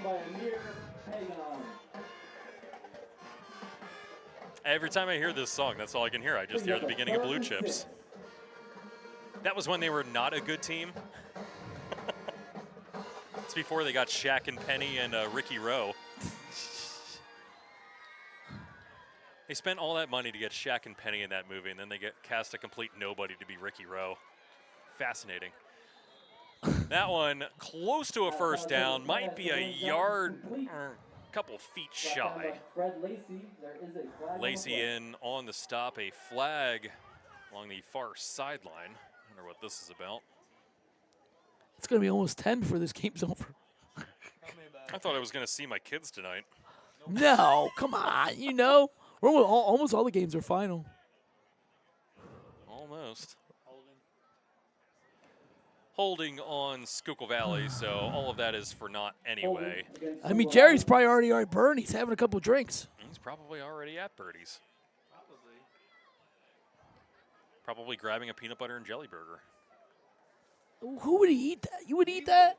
I've had a I PB&J would burger never. before. I like a barbecue burger, a little barbecue sauce, maybe a bacon, but I don't like peanut butter and jelly on a burger. Come on. What is wrong with you guys? You got to expand your horizons a little bit here, Pat. I like everything, but that's if weird. they're sticking weird stuff on the menu, my philosophy is you always need to try the weird stuff at least I once. do try stuff. Because they've tried it, and after trying the weird stuff, they still put it on the menu for public consumption, A, and B, they felt that enough people would buy it to keep it on the menu. That one just a missed sack. And, oh my gosh. Yeah, if you're not going to get him the first time, that's a heck of a job getting him the second time. As taking a peek at who that was. That was number 92. Yeah, that was Jediah Quinones. Didn't even get him the second time. It took him the third time. Brings up a 4th and 14. All right, but if you don't like burgers, listen, they have the kielbasa cheesesteak. Ooh, You want the now you're kielbasa talking. cheesesteak? Yeah, I'll take that. All right, see, you get a little weird. You can get a little weird. Krabby Patty sandwich. Ooh. You got Yingling beer battered fish. Ooh, you now got you're the talking grilled. like that. You got a weekly grilled cheese special, by the way. That's more up my alley. Then you can create your own burger. Get the Birdie's burger. That should do it. Just ran the ball on 4th down. Take a knee, it's over. I'm surprised they didn't kick a field goal. 56.2 seconds remaining. The Mules will take over on downs, most certainly down this football, and I think that we can call this one quits. I may as well just start wrapping up a while to a large degree. 45-14 is going to be your final score. Heck of a job here by Muhlenberg. I mean, quite honestly, ooh, that got spicy. Wow. Lampeter LS came back to beat Slanko 45-44 in overtime. Wow. Yo, For the milk jug. They then- play for a milk jug. And then you get the actual barn burner, Fleetwood Kutztown going 54-34, putting up 88 combined points. Wow. They're going to run a play. Who's this quarterback? We got a new quarterback in there? It looks like a smaller kid. It's a new quarterback. Who's the quarterback? Get the roster out. I'm grabbing the roster. They are just going to run the football. Number It will 10? be 23 running. Idochi will be running the football, and he is across and runs out of bounds who's with number 10? 48.7. Number 10 would be Julian Rolone, another 5'7", $140 quarterback back there. All right. You could probably just take the snap and have somebody toss him over the line of scrimmage and goal line plays if you wanted to. That's a tush push. Just have someone throw him over. There you go. That's the actual term by tush push. Back here. Hey, get at the young guys some reps. I get it. Back here at the 24-25. Yeah, get the young guys another rep or two. They'll run another play. 11-yard gain that time. That one high snap. They will hand it off again. Once again, trying to bounce it outside. Now stutter step and caught up behind the line of scrimmage. He's going to learn that you can't outrun him. You got to cut it up, take what you can. But that's a good learning experience right there. Great win. Great win for the Mules. Unbelievable. Rob Flowers, first game, year 2, comes out, wins 45-14, takes care of business, and those kids are so excited. Look at them. They are dancing out there in the field. I'm not sure if our camera guy can catch any of that, but if you can't see it for some reason, there is Matt McGlure out there just dancing his face off on his way to the line to go shake hands. 45-14, your final score. We'll see if we want to take a quick break while we collect our thoughts, or if we just like to keep on talking here. But you're going to go down and interview Coach, Yes, so we do have to take a break at some point in time. Impressive win. Congratulations to all the Mules, parents, fans, players, coaches. This program is on the uptick. They're on the rise. They have suffered for long enough, I would say, and now we are finally at the point where I think that we can reap some of the spoils from the culture change and just the overall buy-in from a lot of these guys. As they go out there, you can see the buy-in where it wasn't there 2 years ago when we were calling games. So thrilled, over the moon for these guys. The only time I got to see them win 2 years ago was when they were at Lebanon. So very, very happy. That was not a fun game either. that was not fun to watch. But this one, on the other hand, was 45-14, your final score. Pat will be right back. He is going to go all the way down to the field. He's going to try to catch head coach Rob Flowers and give him a talking to. I believe that we need to Talking to? I'm going to. I mean, technically you are. I got some good questions in my head. You're not shaking him down or anything. I'm sure that you're going to have plenty of questions because all good things to talk about during this game.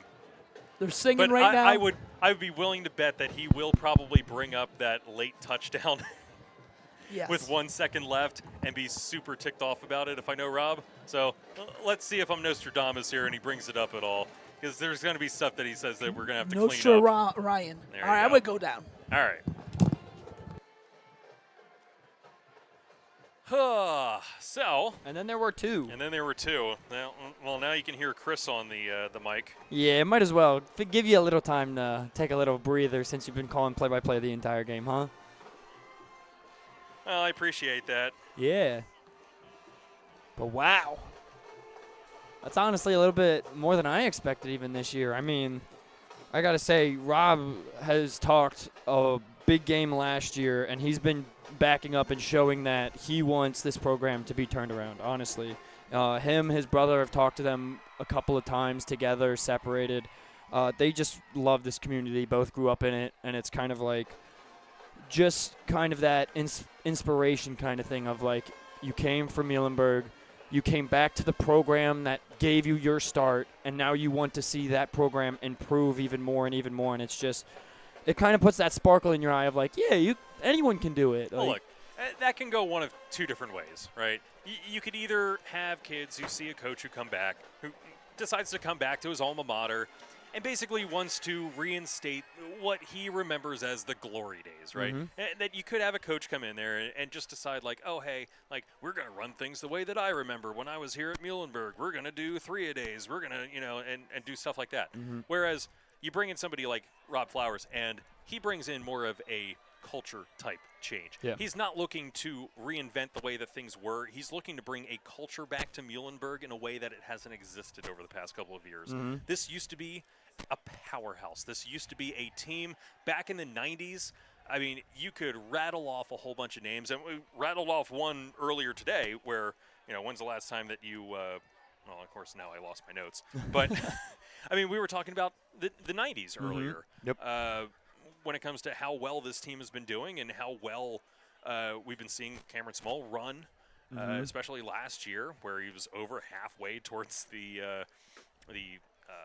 Muhlenberg record for career rushing after just one single season as a junior. And that's crazy. Which is very impressive Mm-hmm. and crazy to think about in that case. But, I mean, this was just an absolute dominance from Muhlenberg. The opening whistle, they ended up driving it 90 yards right off the kick. I'm not quite sure why you would decide to kick it to Fred Lacey, because he did the same thing to you last year and did the exact same thing. It was 7-0 before you batted an eye. 13 seconds into the game, they were right after it. Hey, and now we can hear Pat. Okay, good. I'll grab Rob in a minute. All right, you can just mute the mic then. You're all good.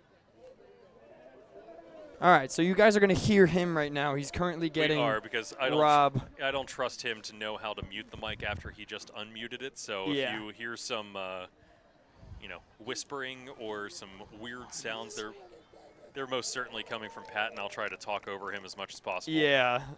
I mean, I'll turn him down. I'll turn him down a little bit too, kind of help our case a little bit.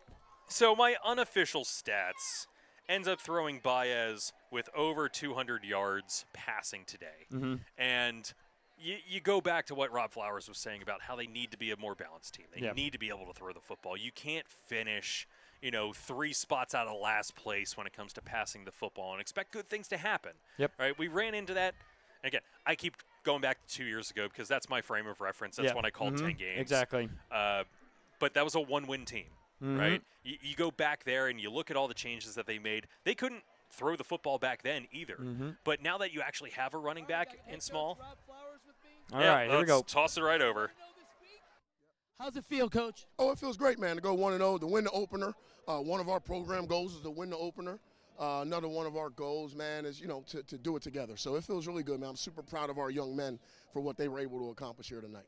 I thought I saw a lot of maturity from your team in the second half. They grew up. Your quarterback grew up. Really mature. You were the better team. You came out second half, took care of business. Yeah, we did, man. There's a lot of errors that we made, man. I think we finished the day with maybe 8 to 10 penalties, which is a lot.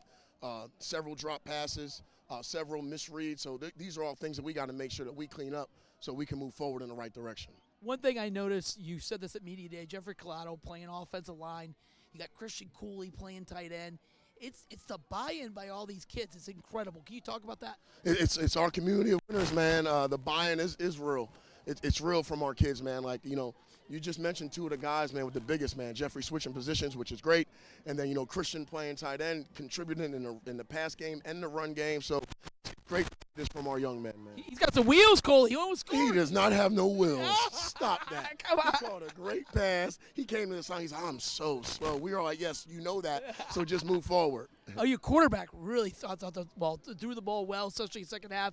Hit Mikey in that big seam, down the sideline, and then he hit Coley there. Had some really good moments. Ran the ball for a couple touchdowns. Great effort by him. Yes, for sure, man. He definitely grew up here in the second half. He was definitely feeling a little nervous, I can say, in the first quarter. So between drop balls and then he threw some bad balls, but he definitely picked it up here in the second half. I know. Other thing you said, weight room. I really noticed a physicality with you guys, linebackers, D-line. You guys really came upfield and tackled at a high level, I thought, today. At times, man, the drives that we did not tackle, man, they got points. Did they finish with 14 or 20? 14? Yeah. So we got to make sure that we finalize those type of things because it's important. Yeah, and, other thing was they shut down Cameron Small. Largely they're going 5-6 down linemen. They're really trying to shut it down, but then you got Mikey Miller stepping up. You got other players making plays, and that's got to make you feel good as a coach because Cam Small is going to always be there, but you got other players as well. Absolutely, man. I was very happy to see our guys, that we want to get the ball to score touchdowns tonight. I'm super happy about that for the guys. Coach, congratulations. We'll see you again. Thank you very much. I appreciate it. Thank you. Yep. Thanks, Coach. Hey, good luck. Now, thanks to Pat down there on the field. By the time that I'm done talking, he might wind his way all the way back up here. We can watch him. He's at the 20-yard line, so let's see how fast he can go. At some point. We'll see him. You'll see a blue shirt just go across the screen at some point. All right. So I've been told we do not have MVP of the game because we are away, but that is something that we will be bringing to you once we get back at Muhlenberg. So once we are back into the home grandstand and our own press box, all of our home games, we are going to have MVPs of the game for both sides of the game for both teams. Yes. So if we were at home, obviously next week when we are at home, we'll be able to do that back and forth. When we're at Daniel Boone. We will not have an MVP, but the rest of the season, we will have an MVP for both teams. Yes, sir. So that will be upcoming at some point in time. However, for every single game, we do have a new sponsor this year, and that is Advanced Comfort Specialists. And we do have a cool move of the game. And boy, oh boy, can we have multiple? I know that this is like cheating on the first day here, but I don't see how we can't have at least two different ones. I give it that. And I'm sure that Pat will probably agree with me. I'll let most him likely, get yeah. I'll let him get up here before we talk about the cool move of the game, because I think that we probably had two or three, honestly, and two from the same person. So Pat's back up here. He might be a little winded. A little bit. But the Advanced Comfort Specialist cool move of the game. First one I will give to, because I think that it's impossible to talk about this game without talking about the opening kickoff.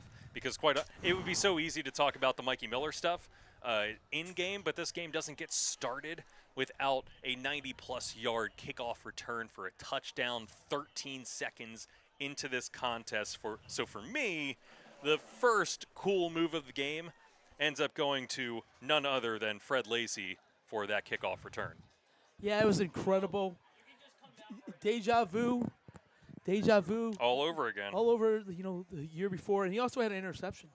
So Also Fred had the Lacey, interception. yeah, he didn't get any passes. I think maybe one or two passes. I can't remember if he got any passes thrown his way. But, yeah, he's the type of player that you get the ball in his hands, going to make plays. And then this is where I cheat.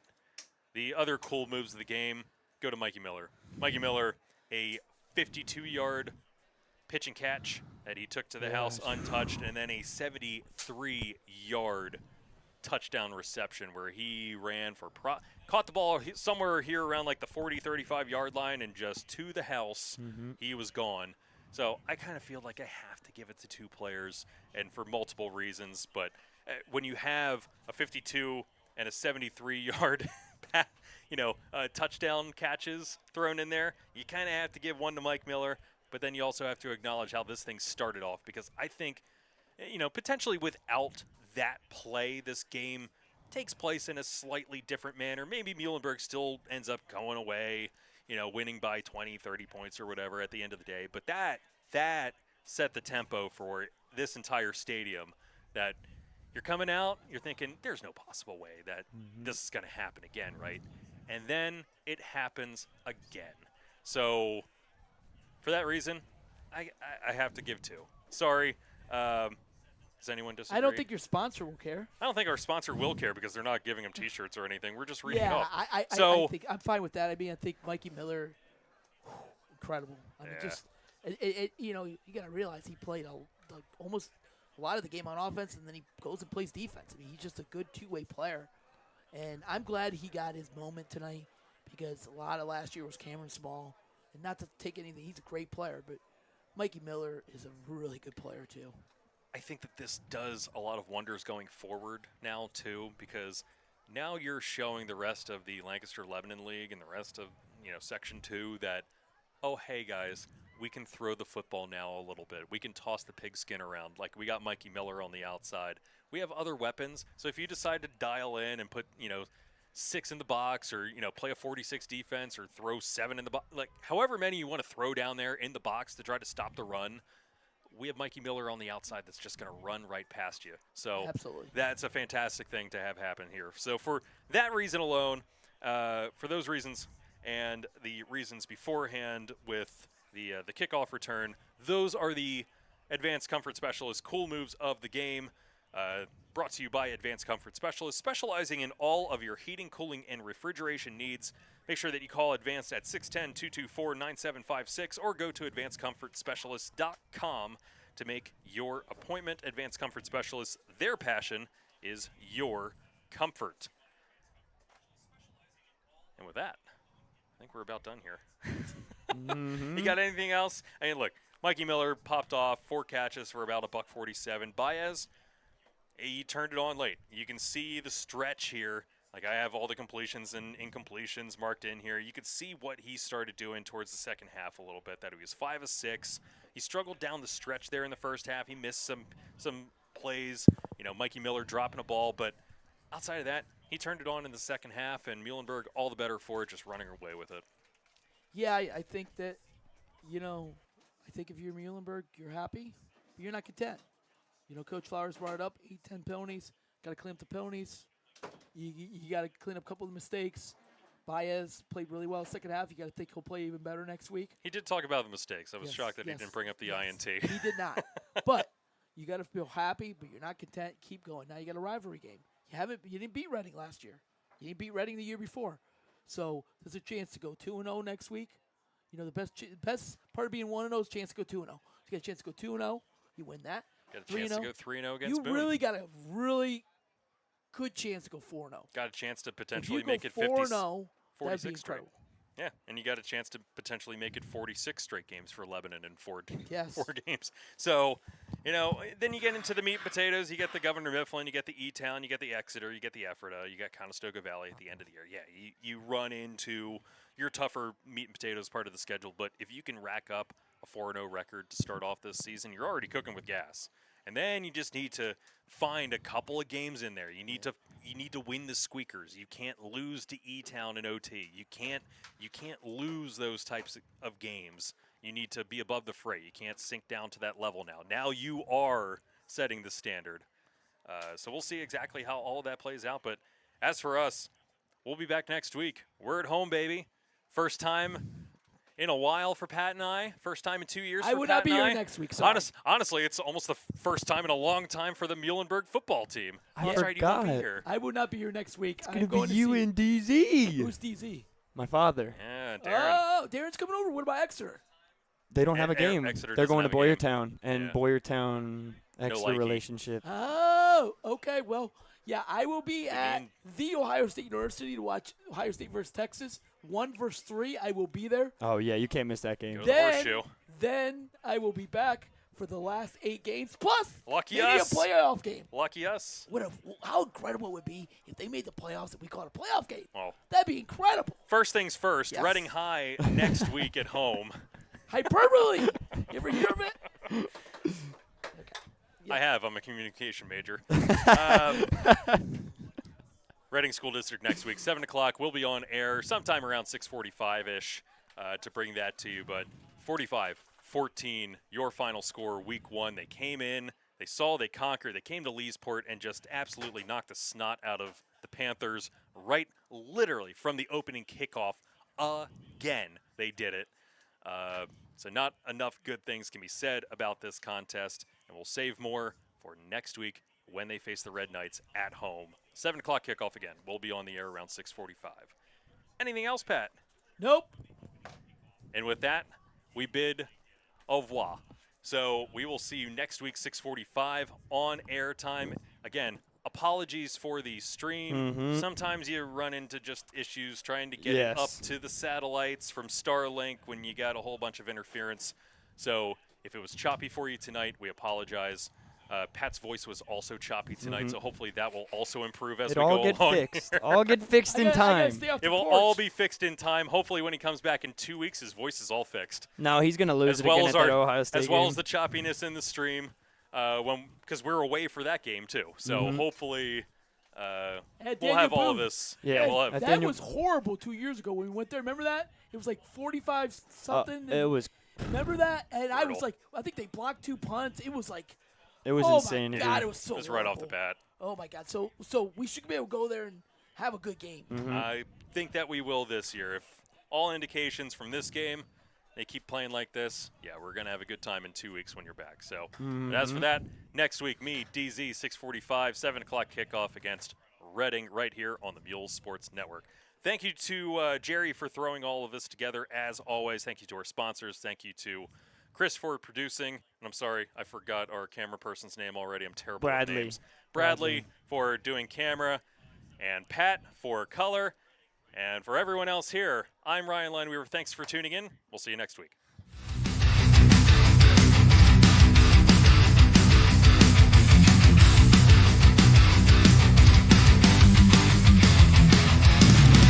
Thank you for joining us for Muhlenberg Muhls football on the Muhls Sports Network.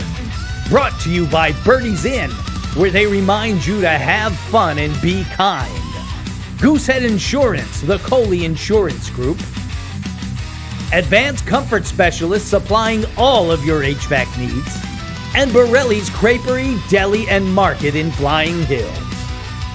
Join us all season long for Muhls Sports Network coverage of your Muhlenberg Muhls. This has been a presentation of Jerry Gelliff Media. Good night.